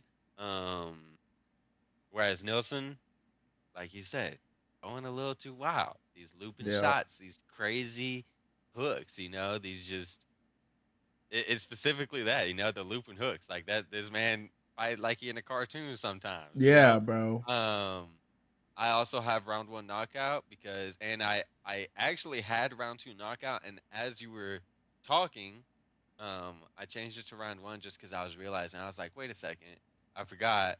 Both these dudes have finished damn near all of their fights. Um, very high finish rate. I think it's going to be a do or die type of fight. The more I was thinking about it, especially with Mm-hmm. Nilsson's style, he's going to get irritated. He's going to start throwing. He's going to be opening up, and then there's the silver platter knockout for Bilal. Yeah, Yep. like you said, the hype is real with this dude. I'm super excited for this one. I don't think it's as much of a silver platter, just being. Actually, no, I do. I do. That's why I was just double checking. Is I just seen all of Rojas' opponents again hasn't fought anybody with a win, I don't think. And Nope. so I literally just looked at that as you were talking too, and I was like, that's why it is actually a silver platter. His record makes him look better than he actually is. You see the skill of Bilal Hassan, the Indo Ninja, dope ass nickname. Just got to say that again. But yeah, Rojas, The Indo yeah, Ninja, he's bro, being is so fed. fire. He's being fed. So, yeah, give me the round one knockout. I'll definitely sprinkle some on a round two knockout as well. But yeah, I'm thinking round one, especially with the style of those both those guys, especially Yep. Rojas style. His chin, he's gonna get caught. He's gonna get caught quick. Yep. I agree. I So we're agree, gonna have a brother. new contender, baby. Also, he Yes, was the sir. the biggest favorite on Dana White Contender Series history Oh yeah, that's right. He was. I completely until forgot this about week. that. Yeah. Until I this week. which I didn't see this week. So yeah, brother. Yeah. Yeah, I did see Liz sent me something popped up on her Instagram, and it was for the contender series. It was like I guess a snippet of the one of the fights or something, and like for the and it's UFC, right? But the UFC posted it, and it had one of those like you had it's like what did it say? It was like one of those like graphic content, so it's Oh like yeah, blurred yeah, out where yeah. you have to click to view it, and I'm like, what the fuck happened on the contender series where they have to put the graphic content like warning and shit? Wait, you didn't click it? No, Liz sent it to me, but no, she didn't click it. She was like, "Fuck, bro, we gotta wait till Friday till we watch this." And I'm like, "Yep." And then it's usually Friday, but then she reminded me like the fights start at 2 a.m. So we're not even gonna watch them bitches on Friday because I'm gonna go to sleep, take a nap when she gets off. So we're not even gonna be able to watch them bitches till Saturday. But yeah, Well, bro. after you watch them, give me a call. Let me know, cause I watched them and yeah, I don't want to say nothing though.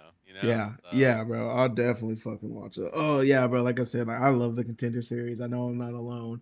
I mean, fucking Hey Jobs loves it. Fucking, oh, fucking bro, everybody in the world calls it the best going on. everyone, So everyone, and there's a reason for it. So yeah, I can't fucking wait, bro. I can't wait. Nonetheless, we move on, brother. We move on.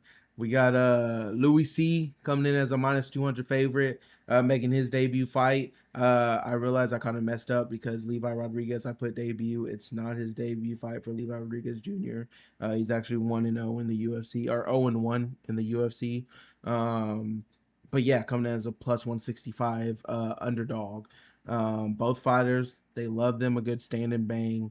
And Louis C coming in on his UFC debut in his home country, and he's ready to add another KO win to his record book. The other fighter, Levi Rodriguez Jr., looking to right his wrongs, redeem himself after his first professional MMA loss, which was on the UFC. Both fighters will be in their element though on Saturday night with no threats to a ground game. So who you think coming out victorious? And all, it's nice to finally see a Wednesday off. Yes, yes, yes. that's But what yeah, we bro, like. who do you think's coming out victorious? Also, I'm gonna go pee, but I can still hear you. All right. Man, I actually want to check this out. I was thinking of it last night when I was watching the fights. I wanted to. I haven't gone to look at all, but I really want to see how many people are winning in their hometowns. I think we talked about it on the Serbia card. I can't. Maybe it was a different card, but I don't remember the last time they fought in China. But what I do remember is I believe the last time they fought in China, a lot of the hometown heroes lost, and so that's what I'm saying, Jay. I'm winning in my hometown. Where's your hometown though, Jay? Let me know. But if I'm fighting my hometown, I'm fucking winning. But I think last time we were in China, I think a lot of the hometown people fucking lost. So I am curious about this. West Virginia. Yeah, we're winning in West Virginia, bro. I fight crackheads. What the fuck? Yeah, bro. The Shut last the time they, mercy. the last time they had the fight was the Song Yadong versus Davidson Figueredo fight back in May. That was the last time they fought in China. And I don't know for sure, My memory could be fucking with me, but I want to say that was the only fights that the China guy actually won. Or I say the China guy, that sounds fucked up, but Yeah. the hometown side, you know. I Hmm. think that was the main event was the one of the only ones where the hometown guy won. That's what I I was don't know thinking for too. sure. And I was wanting to check it too, and I didn't get to check Yeah. it. But yeah, I am We'll check it curious. out after, or you can check it out Yeah. while I'm talking or whatever. It don't matter. But yeah, I do want to know at some point, and so if not, I'm gonna check it out. But anyways, going into this, um, I couldn't find a ton on Louis C or whatever. Obviously, former K1 kickboxer. Um, he's a striker. And with Levi Rodriguez. Last time I had Levi against Felipe Franco, I was disappointed. I think you pointed something out because I think his last win, he got a no contest. It was actually a no contest, even though he knocked the dude out, and it was because of PEDs, I think, right? Yep. Or Yeah. Yeah. He ended up yeah, getting he got busted popped. with. Yeah, that's why it was a no contest. Yep. Regardless of that, we've seen he has the 100% finish rate, all by knockout. I actually do like his striking. He's not the prettiest guy in the world as far as the striking. But man, this is gonna be tough. This dude, they got similar reach, but Louis C 6'5". That's huge, Yep.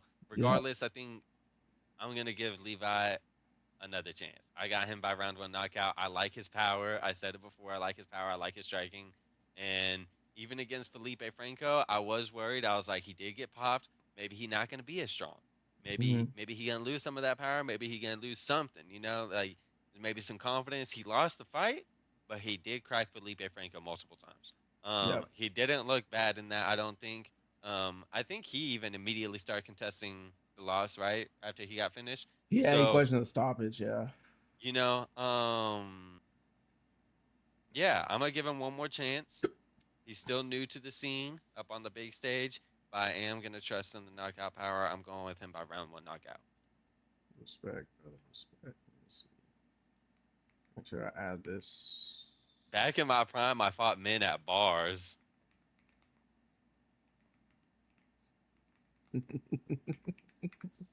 You drinking too much, Jay. Back in your prime, you going to the bars and fighting some drunk crackheads.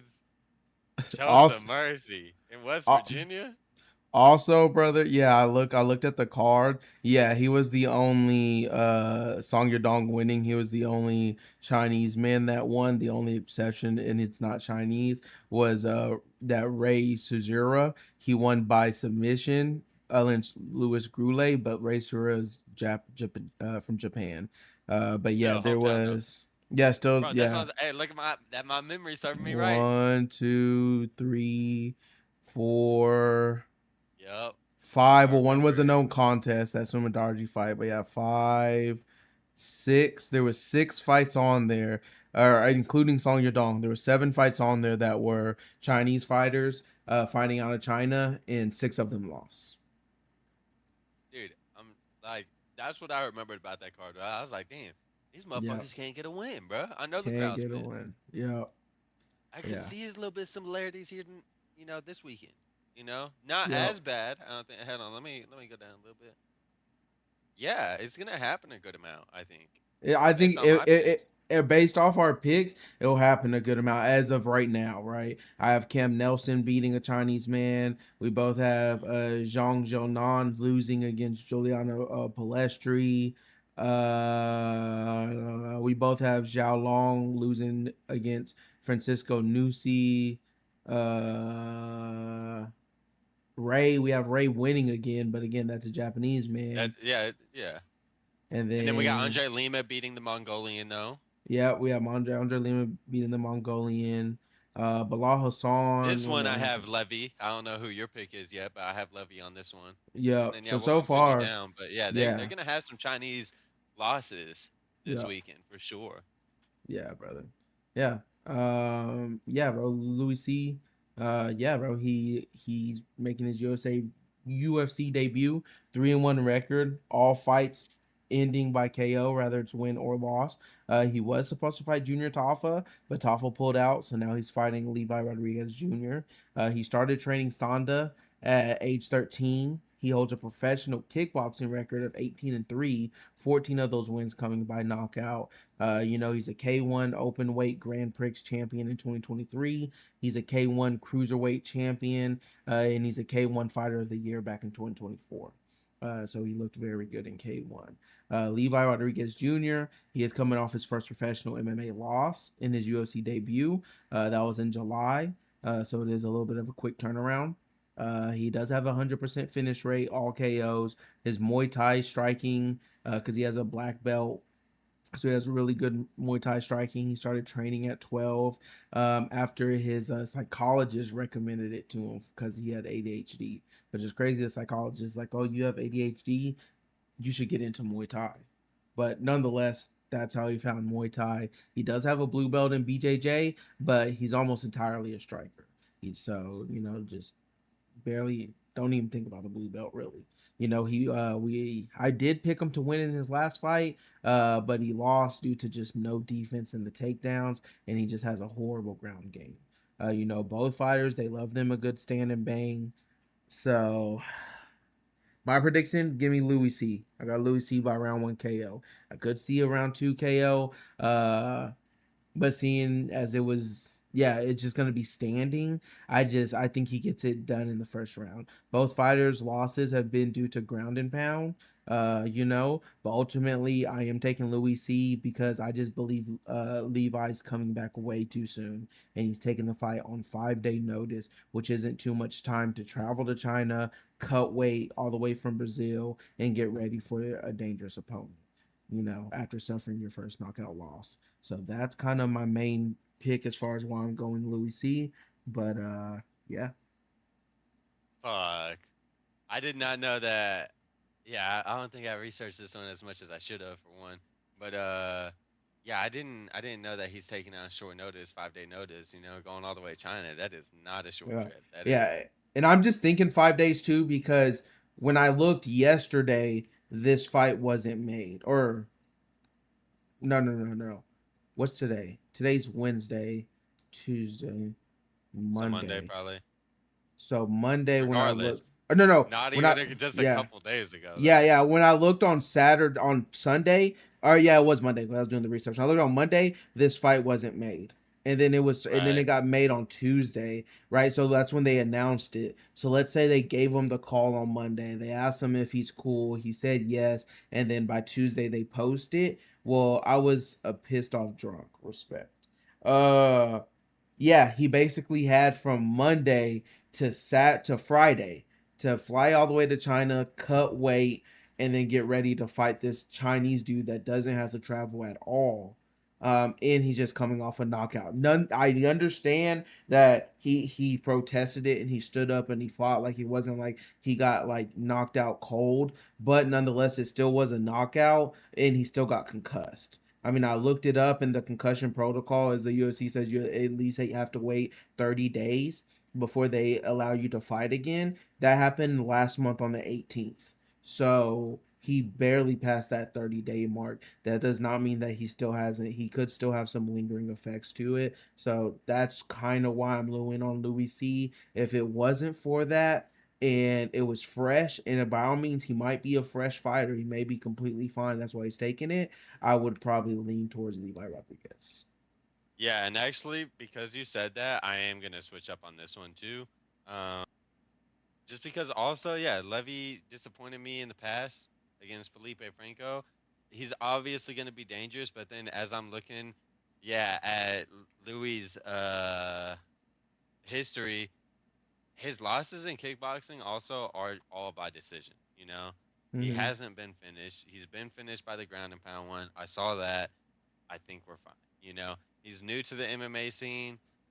He may not be the greatest MMA fighter, but I do think he is still solid. Obviously K1 kickboxer. I like this fight. It's a stand up. It's a striker's delight.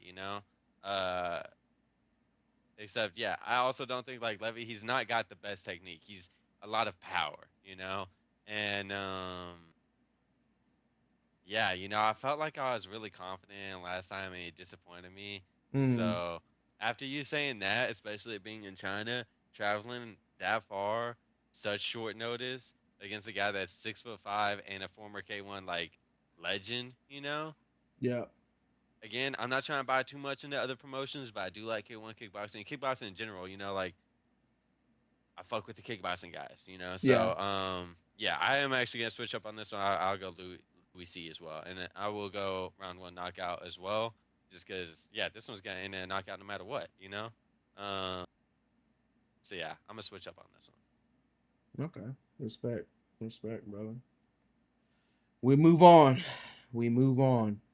We got Alex Perez versus Sumadarji. We got Alex Perez coming in as a plus 185 underdog versus Sumadarji, the Tibetan Eagle, coming in as a minus 225 favorite. This fight did happen back in May. Ended up becoming a no contest. Sumadarji ended up hitting Alex Perez in the nut, hit a little groin shot. Alex Perez throwing up, dry heaving, couldn't continue. Fight got called off in the second round. So no contest. So they're running it back this time. Yeah, bro. Alex Perez 26-10, 7 wins by KO, 7 by sub. He's been in the UFC since 2017, and he has fought some very notable names. He's fought Joseph Benavidez, Davison Figueiredo, Muhammad Makayev, Taishiro Taira, Asuam Obayev, Charles Johnson. Very notable names. He has lost to all of them except for Charles Johnson, though.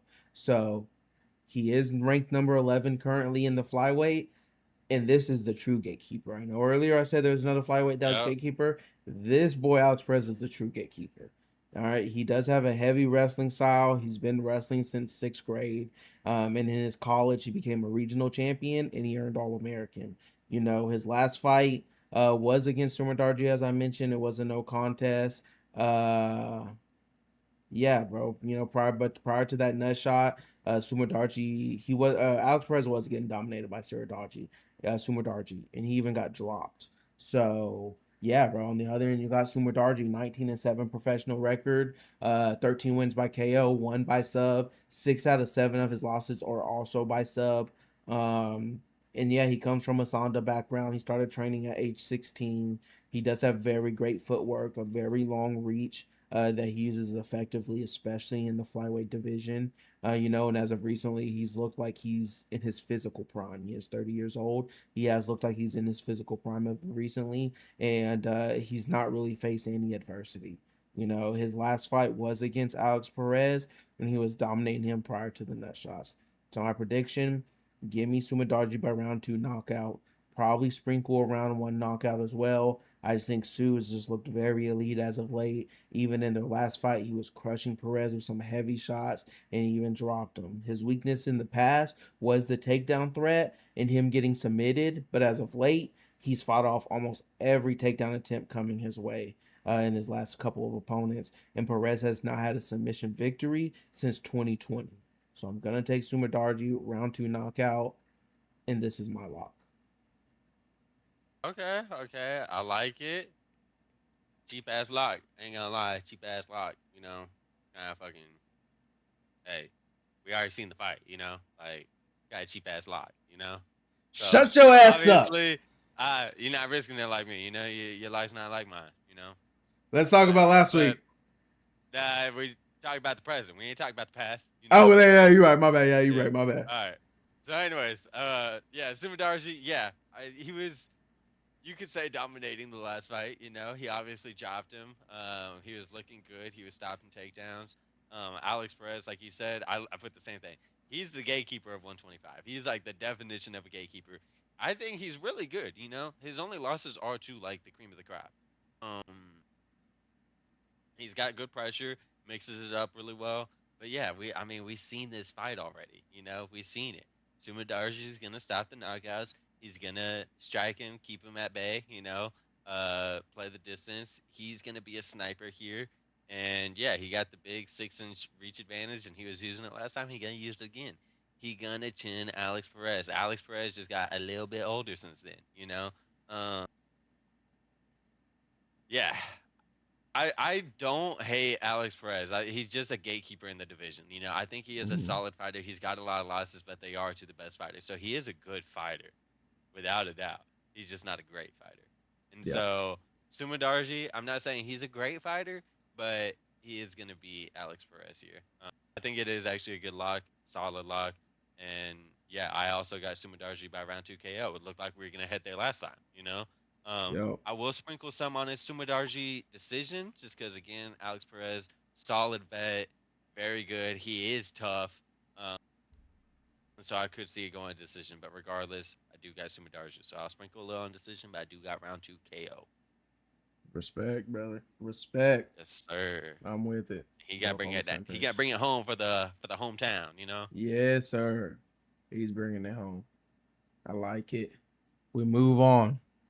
We got Ariche Lang coming as a plus 350 underdog, the Mongolian Murderer. Bro, out of all these, since we started doing this, out of all these fights, all these slides I've made, this was the first time the nickname was so fucking long. I had to go down on the size of the wording. It was so Yeah, yeah. long. That Like, happened to one of the ones I did a few weeks ago. Like was one of it? them, I like. Yeah, yeah. Because I was like, what the fuck, bro? Yeah, I was like, why is it Like just so don't do. fucking? And they have the in front of it. You know. So Yeah, it's just like take the D off. We're fine. Just say Mongolian murderer.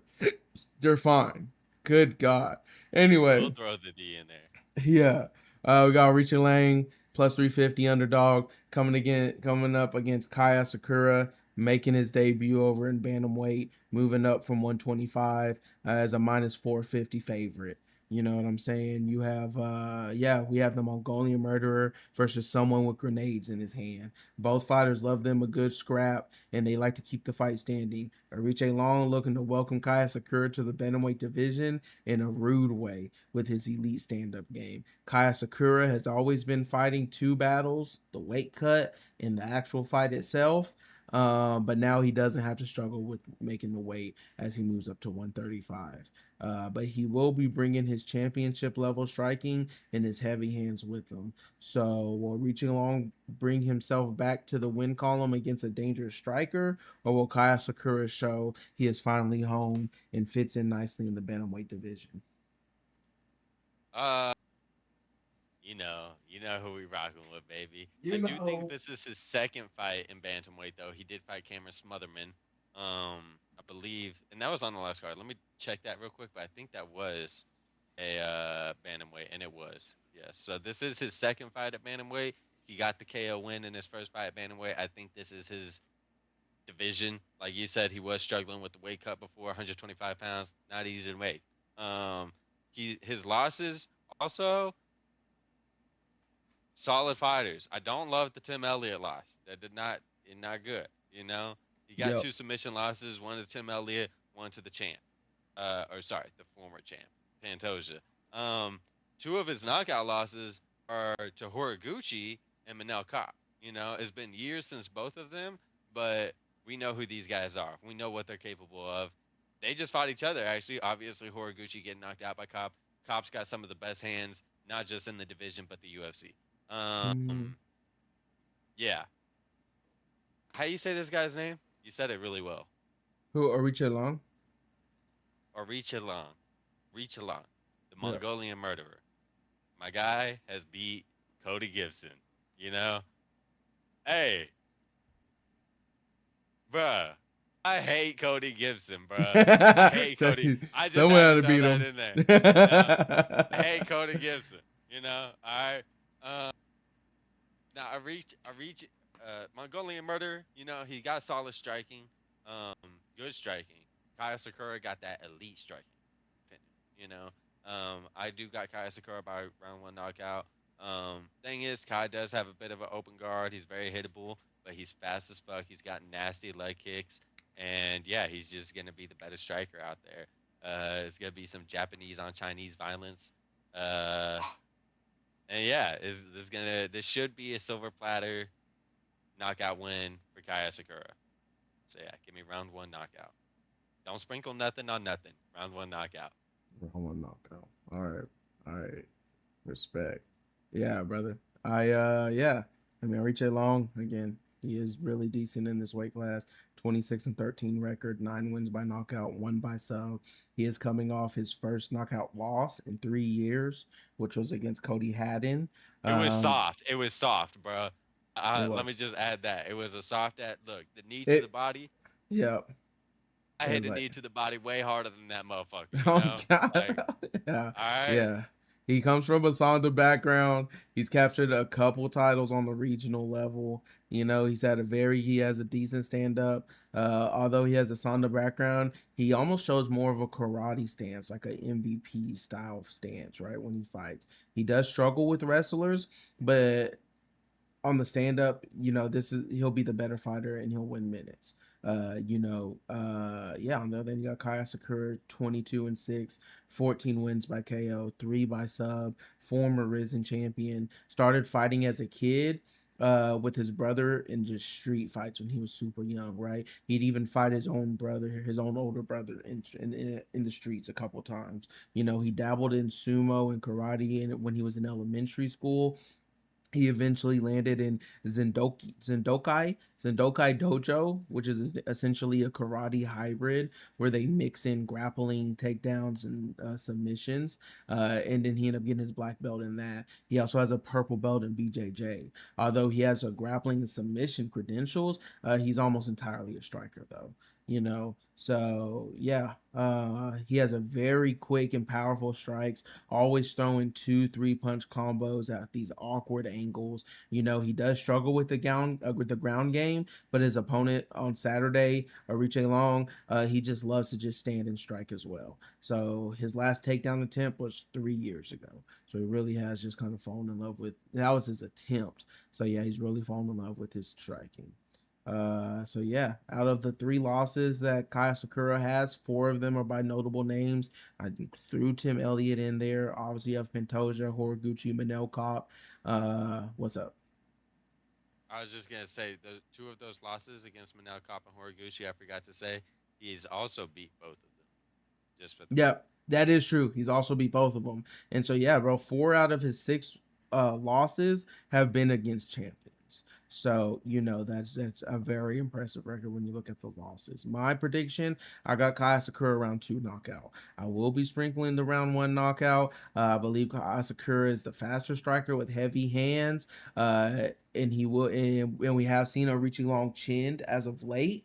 I am a little worried because Orichi Long is a very good striker. I've seen him winning the minutes because of that karate stance on his feet. He just has that touch and go style, and he is very light on his feet. But yeah, I honestly put if Kai doesn't get a KO on Ariche Long, I can see Ariche Long winning a decision. So I will be sprinkling a decision on Ariche Long because I do think he can win the minutes. I think Kai's success is going to be that knockout. If not, I do think he'll be winning minutes. Ariche Long will. Hey, I respect it. I respect it. We'll put myself right now to sprinkle a decision for him, just for you. Take your word on that, but I don't believe you for a fucking second. Uh, but I'll do it regardless, just because you're my friend, you know. I But appreciate yeah, you. Yeah, yeah, real hey, one. Kaya Sakura, we rocking with the round 1 knockout. Also, oh, okay, I was thinking Richie Lang looks a little old, but he's only a year older. Bro, Kaya Sakura, I know you don't know it, but like my little cousin, his name's Ryan. Bro, I swear, when Ryan gets older, he's gonna look exactly like Kaya Sakura. Like For my little real. cousin Ryan, bro, yeah, in the face they look like very similar, bro. Like it's weird, you know. Like I see my Yeah, cousin so clearly in him. But that's anyways, crazy. moving on. Moving on to our co-main event of the evening. We got a strawweight bout. We got Yan Xiaonan versus Denise Gomez. Denise D. Gomez. Stupid ass nickname. Yan Xiaonan coming in as a -155 favorite against Denise Gomez coming in as a +130 underdog. Yeah, Yan Xiaonan number 4 ranked strawweight currently. 19-5 record, 8 wins coming by knockout, 1 by sub. She got introduced to wushu at an early age by her father. Essentially, it's a version of kung fu. And at 15, she got into Sanda. She did get into Muay Thai, and she became a champion before transitioning into MMA fully. She does have a very high pace and high volume, as similar to Kaya Sakura. She will throw these 3-4 punch combinations leading with the jab. I guess Kaya Sakura doesn't always lead with the jab, but Jan does like leading with the jab a lot, and I really like that. She has a good top game when she gets it to the ground, and she'll look to do damage with punches instead of just kind of stalling with the positioning. And, she's faced elite grapplers lately, and she has been able to defend majority of their takedowns. And in certain instances, get takedowns on her own. She had a couple 5-round fights in the UFC, so cardio should not be a factor in her with this 3-round fight. Now then you got Denise Gomez. She's currently ranked number 14 in the strawweight division, and she's currently riding a 4-fight win streak. She has a professional MMA record of 12 and 3, 7 wins by KO, and her only professional KO loss was her very first pro MMA fight back in 2017. So she started training MMA or started training Muay Thai, and she racked up a 13 fight win streak before transitioning into MMA. And she developed a grappling base in BJJ, which she got her black belt in back in 2025 after one of her fights. I can't remember what it was. She got a knockout, so it was crazy. Elise I Reed. That's who it was, Elise Reed. Yep. And so yeah, bro. She does carry heavy hands for a strawweight, but I just feel like she is a bit slower in there in terms of like volume. I don't know if it's because she has a gas tank issue or it's because she just looks for those power shots to land. But yeah, bro, as of recently, she's been mixing in her takedown threat. I will say it's a little mediocre. It comes off clinch work a lot of the times, and but she pressures up against the cage and she wins minutes and she lands knees in the clinch. My prediction: give me Yan Nan by decision. For the most part, I feel like this fight is a striker versus striker, and Yan has the higher volume and pace. There will be some clinch exchanges at some point to get to the takedowns, and I think Yan is this superior in those situations as well. The only thing I'm worried about is Yan getting caught because she can get hit at times off of her combinations, and Gomez is a decent counter striker at times. So sprinkle a little Gomez by knockout, but I truly believe Yan will just win the minutes on the feet, and in close range, she'll mix in the takedown threat well to just secure rounds. Hell yeah. I basically got the same thing. This is crazy. Like this is a lot that we have the exact same thing. Yeah, Yeah, that I is a have lot. yawn by decision. And like you said, I'm gonna start noting this. I haven't noted this at all. So like when you started saying it, I start noting it what the sprinkle is. Uh because yeah, some of them I just know off the top of my head, but I'm gonna start noting it. So yeah, on this one I will sprinkle also like you said, Gomez by knockout, because she do got them heavier hands. Yep. Especially for like just the women's divisions. Um I think it was the first fight, the first women's fight of this card. One of them had lost to Angela Hill. I don't like seeing this, and I don't like seeing it from Denise Gomez anymore. We can't be losing to no fucking Angela Hill. Why you gotta Angela disrespect Hill, Angela Hill like that? because when your record is 19 and 16, you damn near you barely have a 1-0 KD. It's not good, especially like, bruh. The one thing I give her, she been fighting for a long fucking time. That's about it. All right. That about Okay. it. All right. Hater. Hater. All right. He's racist. That's crazy. That's crazy. That's I crazy. That I never. accusation just changed my whole fucking life. You see what you fucking did to me? You ruined it. My whole life is fucked. I don't like her not because of that. Not because of that. I just don't like her. Okay. Now I gotta tell you why I don't like her, but it's not because of that. Okay. Okay, yeah, you say so. All right, we're done with Angela Hill. I can't. Okay, I don't even want to speak her fucking name. Anyways, Yan by decision, Sprinkle Gomez by KO. I feel like Yan, she struggles when she gets controlled. I feel like, and yeah, I don't see Denise controlling her. Like you said, it's crazy. Our notes are so similar too. Denise been grappling a lot more lately, even though it's not her forte. Like we don't have to show that we're this complete MMA fighter. Just let the fight come to us, right? Let's Yeah. fucking strike. Let's go to war, baby. And we know she can. And so there's obviously that chance for her, like you said, sprinkle some on Gomez by KO. But yeah, Jan, she is old, 37 years old. Um, that's old. Um, yeah, she's just got way more experience and against higher level opponents. You know, she's got to win over the champ. You know, she survived against Jean Whaley. You know, she lost a unanimous decision, but she didn't get finished. You know, she lost to Jandaroba. Again, she's fine. She just struggles when she gets controlled. You know, But she should have got finished so on the White League fight, though. To be honest, she was like unconscious after like that second round when she got submitted. okay, I didn't go back and watch that one, so I don't remember I didn't go anything. back and watch it either. I just remember it very well. Like she was Oh, like, okay. yeah, they had her. Yeah, she had her in a submission. The round ends. It was Jason Herzog. Jason Oh, was Herzog it calls round it two, off. bro? Yeah, it was Was it round around two. two? Dude, Yep. I And remember then this shit yep. now. And then Yeah. she's like unconscious, and then she kind of like wakes up and shit. And Jason Yeah. Herzog like stands her up, and she goes to the corner, and they're like, "Hey, the fight should have been stopped, but it didn't." And she still had heart out there. Still continued all 5 rounds. The other 3 rounds. Still got 3 takedowns on her own. She shot 3 takedowns. She got 3 takedowns versus Waylay. Very impressive. So, yeah, brother. Yeah. Yeah. I got the same thing basically. Yawn by decision, Sprinkle Gomez by KO. So Respect. Respect, brother.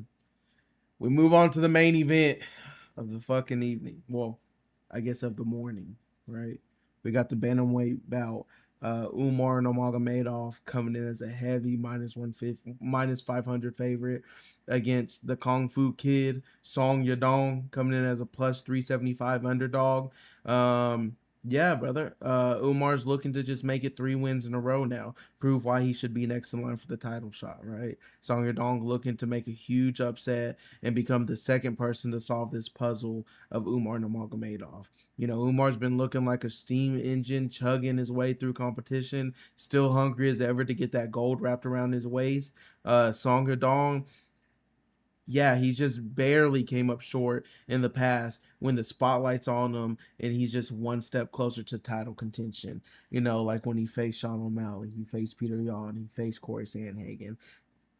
Yeah, so like you think Song Yadong can show he's ready to be up there with the big boys and be next up for a title for the bantamweight gold, or will Umar do Umar things and beat another ranked opponent with his elite skills and show he deserves the next title shot? we know what it is. I mean, we know what it is. We gotta rock with the great Umar Nurmagomedov. We're gonna rock with him by decision. He's turned into a decision animal as of lately. That's the name of the game sometimes, especially I feel like in this division with the how deep and how good these top contenders are in this division. Song Yadong, I think, you know, he's gonna be a fan favorite. I feel like more than Umar. Umar's name holds a lot of value, but I think stylistically, a lot of us like Song Yadong style more. Um, but yeah, Umar, he's gonna be better. Song Yadong, like you said, he's lost some close ones to Sean O'Malley, Piotr Jan. He's lost to Corey Sandhagen. Umar's beat Corey Sandhagen. I think Umar would beat a Sean O'Malley. I think Piotr Jan, he's a champ now. We got to put some respect on his name. We don't know. He just beat Marab, who beat Umar. But Umar's obviously, since he's come to the UFC, we've just kind of thought it's a matter of time. Struggles to get fights for a while just because people don't want to fucking fight him. Corey gives him the chance. He beats Corey. Um, he's beatable. We've seen that he's beatable. Of course, Song Yadong does have a chance, but yeah, I think Umar's wrestling is going to affect Song's striking. And so then I think Umar will have the advantage on the feet purely because of his wrestling. It's no secret. Everybody, it's what gives people nightmares. Is Mm-hmm. the Nurmagomedov wrestling, and Yeah. so because of that, I think he will actually have the advantage on the feet. And yeah, I see it going to a decision. Umar gonna piece him up. Umar is gonna shoot for the takedowns. Umar is gonna get the takedowns. Um, there's a world. There's a fucking world. You know, we seen Song Yadong off the takedown on Davison Figueiredo shooting, Yep. catch him in a guillotine.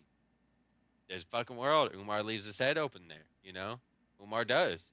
Sometimes when he shoots, his head is available. You know, um, Song Yadong could get him. It's definitely a world. I'll sprinkle a money line on Song just because Song also got the striking. So Mm-hmm. you never know, bro. It's MMA, but I think Song Yadong's best chance is going to be to not respect Umar's uh, wrestling. You know, we Yeah. better be able to defend decently. We better be able to get back up. You know, we better be able to fight the motherfucker. You know, but we got to be able to still fight our style. And so that's his path to victory. I think he's just going to be staying true to himself and yeah, just being good defensively against Umar. I just don't see it happening. You know, Umar he's done it to everybody except for Marab. Even had a good fight against Marab. I know he broke his hand early in the Marab fight. I'm pretty sure. I don't know. I don't know. Maybe it wasn't early, but his hand was broken in that fight. Mm-hmm. And yeah, he's too good, bro. This is the Nurmagomedov. This the legendary shit. You know, this is like that This is fucking the shit, right? Like, yeah. So it's yeah. another one, and man, Umar is building a resume. You know, obviously the loss to Marab, but he with a win right here, he is building a fucking resume. And yeah, I think he. It's tough to say. Is he up next with the title? It's tough in this division right now. I'm not gonna say this guarantees him a title shot, but let either one of these guys do something great, and they're right there in the argument at least. You know. Mm-hmm. And maybe guarantee themselves. If one of them does something spectacular, you never know. But yeah, my final decision, Umar by decision. Respect, brother. Yeah, yeah. Yeah, bro. I mean, this is a no brainer. I feel like for a main event, right? Which does make me a little cautious, does make me a little scared because it's those no brainer ones that sometimes those are the ones that really fuck you over. But I feel very confident. You got number three ranked Umar Nurmagomedov. 20-1. 2 wins by knockout, 7 by sub. It's only lost, like you said, coming by Marab. He trains with Habib, trains with Islam, so he does have that freestyle wrestling background. But he also trains sambo. He was a sambo world champion in when he was 19 years old. So due to his sambo background, he does have a very high level striking. He stays light on his feet. He bounces, moves out of the way to avoid heavy power and overextending punches. He likes to pick out range before blitzing in for a takedown, or he'll make his opponent put his hands high to be mindful of the strikes, or a sneaky question mark kick that we've seen Umar throw a couple times before shooting for a takedown. Other than you got the Kung Fu Kid. Songadong's currently ranked number 6, 23, 9-1. And he started training Kung Fu at 9 years old. By 12, he transitioned over to Sonda. By 15, he made his first professional MMA debut in K1, which is so crazy because I looked and that was in 20. I can't even remember when it was. I think it was like 2013 or some shit like that, right? But I looked at one point, it was his third professional fight ever. He was 16 years old, and the dude he fought was like 32, and he submitted him in the first round. And I'm like, There was one fight. I don't know if it was on MMA or before his professional MMA career, but it was interesting because he was fighting someone out of his own camp, I believe. And mm-hmm. so Abdul Manap was coaching the opponent, and Habib was coaching Umar. And so Oh, I saw really? that the other day. Yeah, I can't remember which fight it was exactly, but yeah, I seen it the other day, and I was like, damn, it was just kind of cool. You know, Umar won, of course, but yeah, it was interesting. You know, Habib Yeah, coaching hell one, yeah, Abdul bro. Manaf coaching the other. So But yeah, brother, I think Song Dong, he is very fast and he does have very explosive striking. He will try to lead the dance and push forward a lot of times, but he also is very flat-footed, so he doesn't avoid too many shots. But he does trust in his shots. Will just be the heavier, more damaging shots when they land. He will shoot for takedowns as well to give you other reads other than his striking. But if you can get him down to the ground, he has shown to kind of settle on his back, just throw some elbows to kind of create some space, which won't work against elite grapplers, right? And he will be losing minutes off of that. Yeah, brother, I'm the same as you. Prediction: give me Umar Nurmagomedov by decision. Umar just way too elite for Song. He'll pick his shots wisely at range, transition very well into his takedowns. Song will just never really truly be able to get his game going due to the takedown threat. And when it does get to the ground, like I said, we've seen Song lay on his back, lose minutes. So yeah, Song has a puncher's chance, similar to what you said. So of course you gotta sprinkle some Song by KO or just Song money line in general. And so yeah, Umar could truly exhaust Song, and he could also find a submission victory here. So give me Umar. I said give me Umar by round 4 or 5 finish. They usually have that prop round 4 or 5. I'm gonna take around 4 or 5 finish as well. So yeah, I just can't see a world where Umar loses this one. And yeah, brother, give me Umar. I agree, brother. I agree. Yes, sir. Let me see. Let me see. Let me see. Hold on. I have to. I gotta end TikTok stream because I know they're gonna be little bitches about the fucking our next segment. But hold on. Let me get this ready real quick.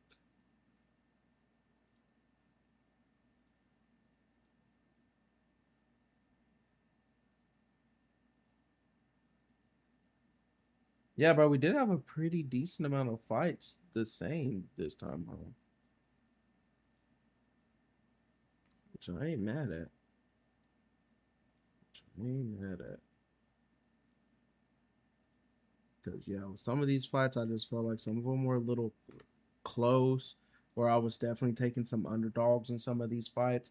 So I was thinking, shit, bro, me and Jiggy are going to be like opposite again on a lot of these fights. But nah, bro, I think we had similar reads, similar reads. Yes, sir. Um, all right. Yeah.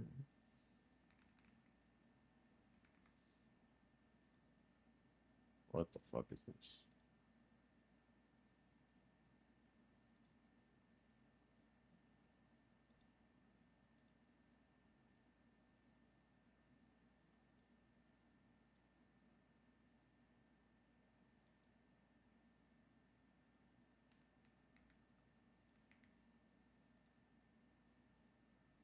Nice.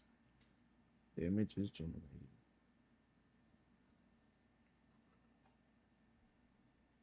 Yeah, in the past, I kind of had issues because I was doing my research on the computer with the ChatGPT predictions for the theme, and then it would like count as whatever. So when it let me fucking make the picture, but I just ended up doing the chat GPT things on my phone, so that I could make the picture on here, make shit a little easier.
All right, brother, you know what to do. Back in, back out, whatever you gotta do, make that bitch pop up.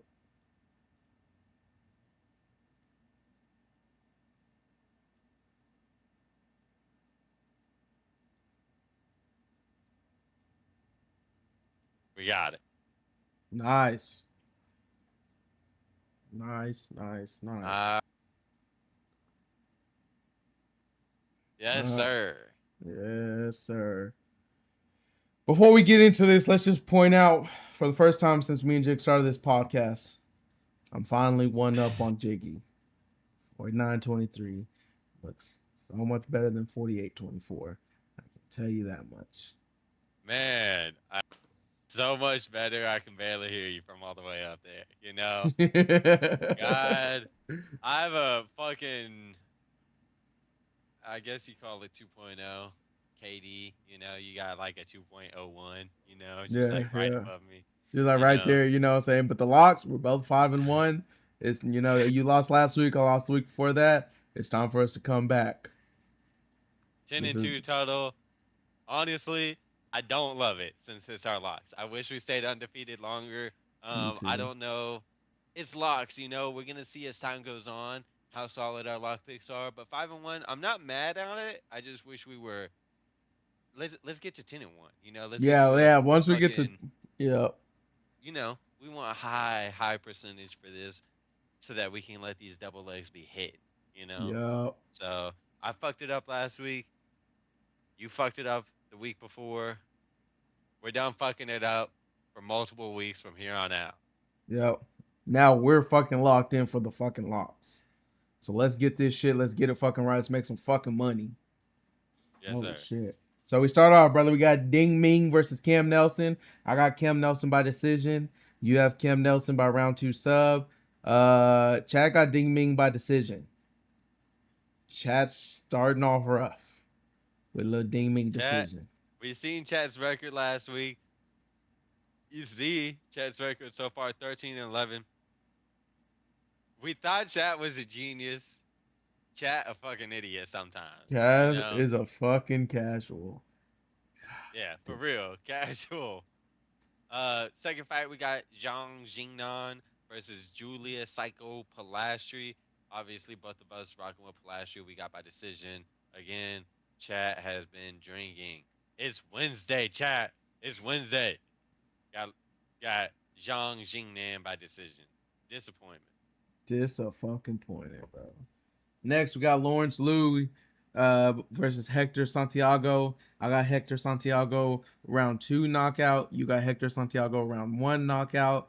Chat is just against us and against the fucking world. She got Lawrence Louis by decision. Chat is looking for the most boring fucking start to 2 a.m. fight start time. 3 back-to-back decisions.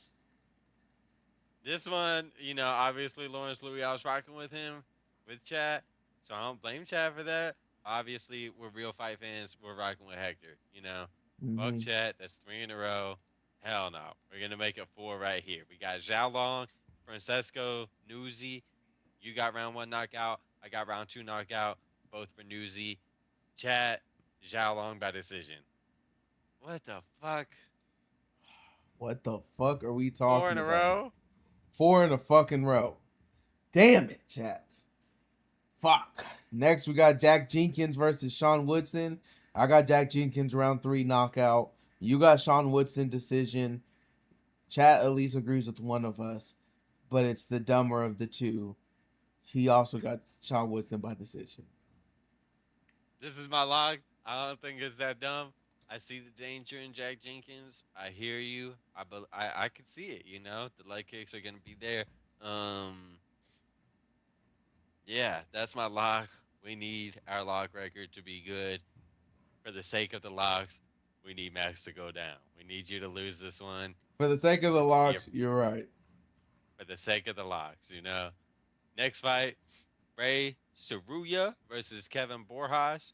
You got Saruya round 2 finish. I also got Saruya round 2 finish. Thank you for that. I did have knockout. We changed it to finish. Um, Thank you, chat. Fucking finally. And look, it Finally. was the other one. I had knockout. You had decision. Or sorry, finish. You had finish. I had knockout. Chat had sub. I changed mine to finish. Either way, we don't know how he's gonna fucking do it, We but don't he's know gonna how. do it in round 2. That's for sure. Good job, chat. Finally sobering the fuck up. I only Next, want to help the record, you know. shit.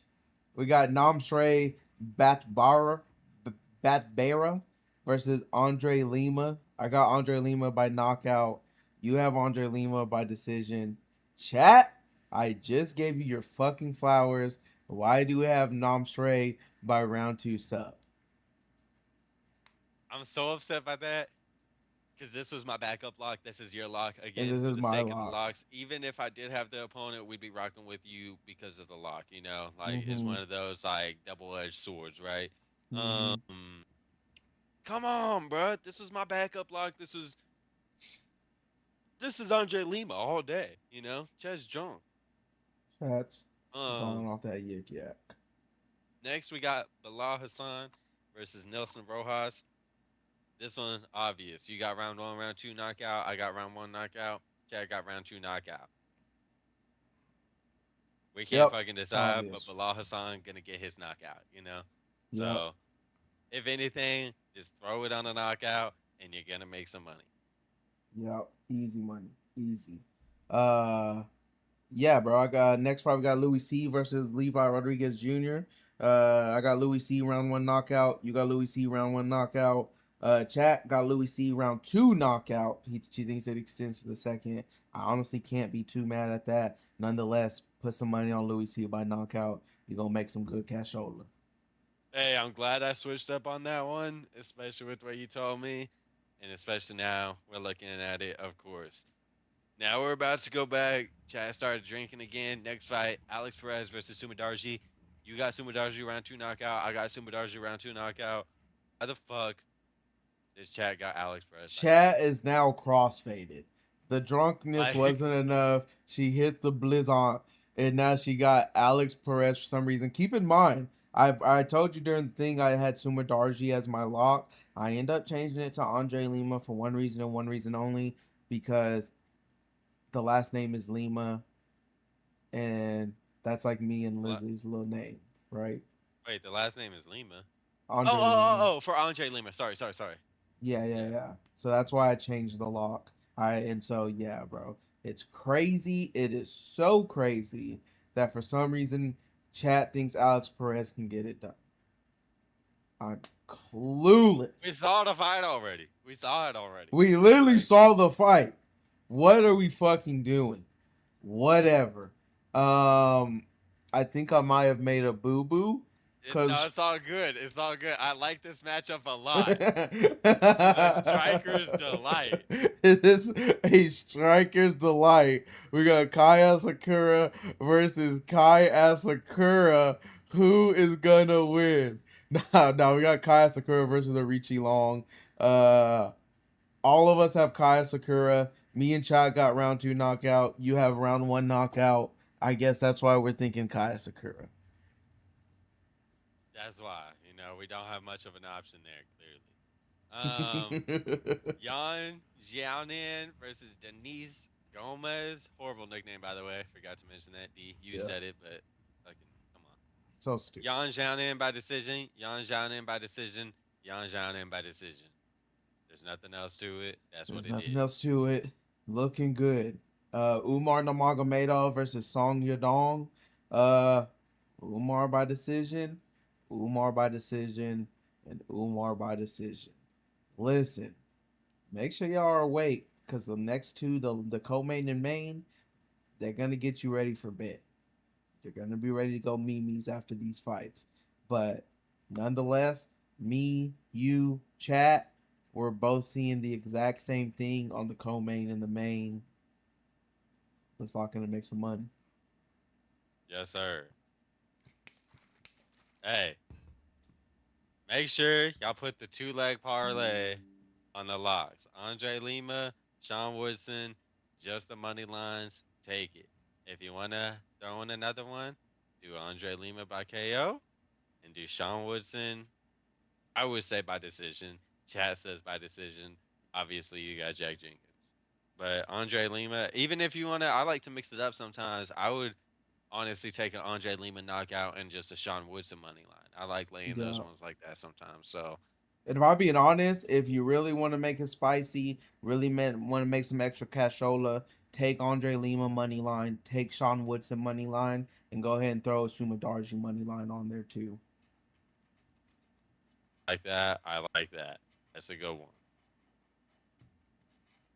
But yeah, If brother. you really want to make some money, 13 leg parlay, all the Okay. underdogs. I'm just kidding.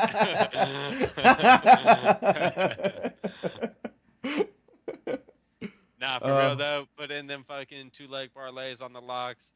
You see we're 5-1. They both came at different weeks, so sadly we did lose out. I think back-to-back weeks.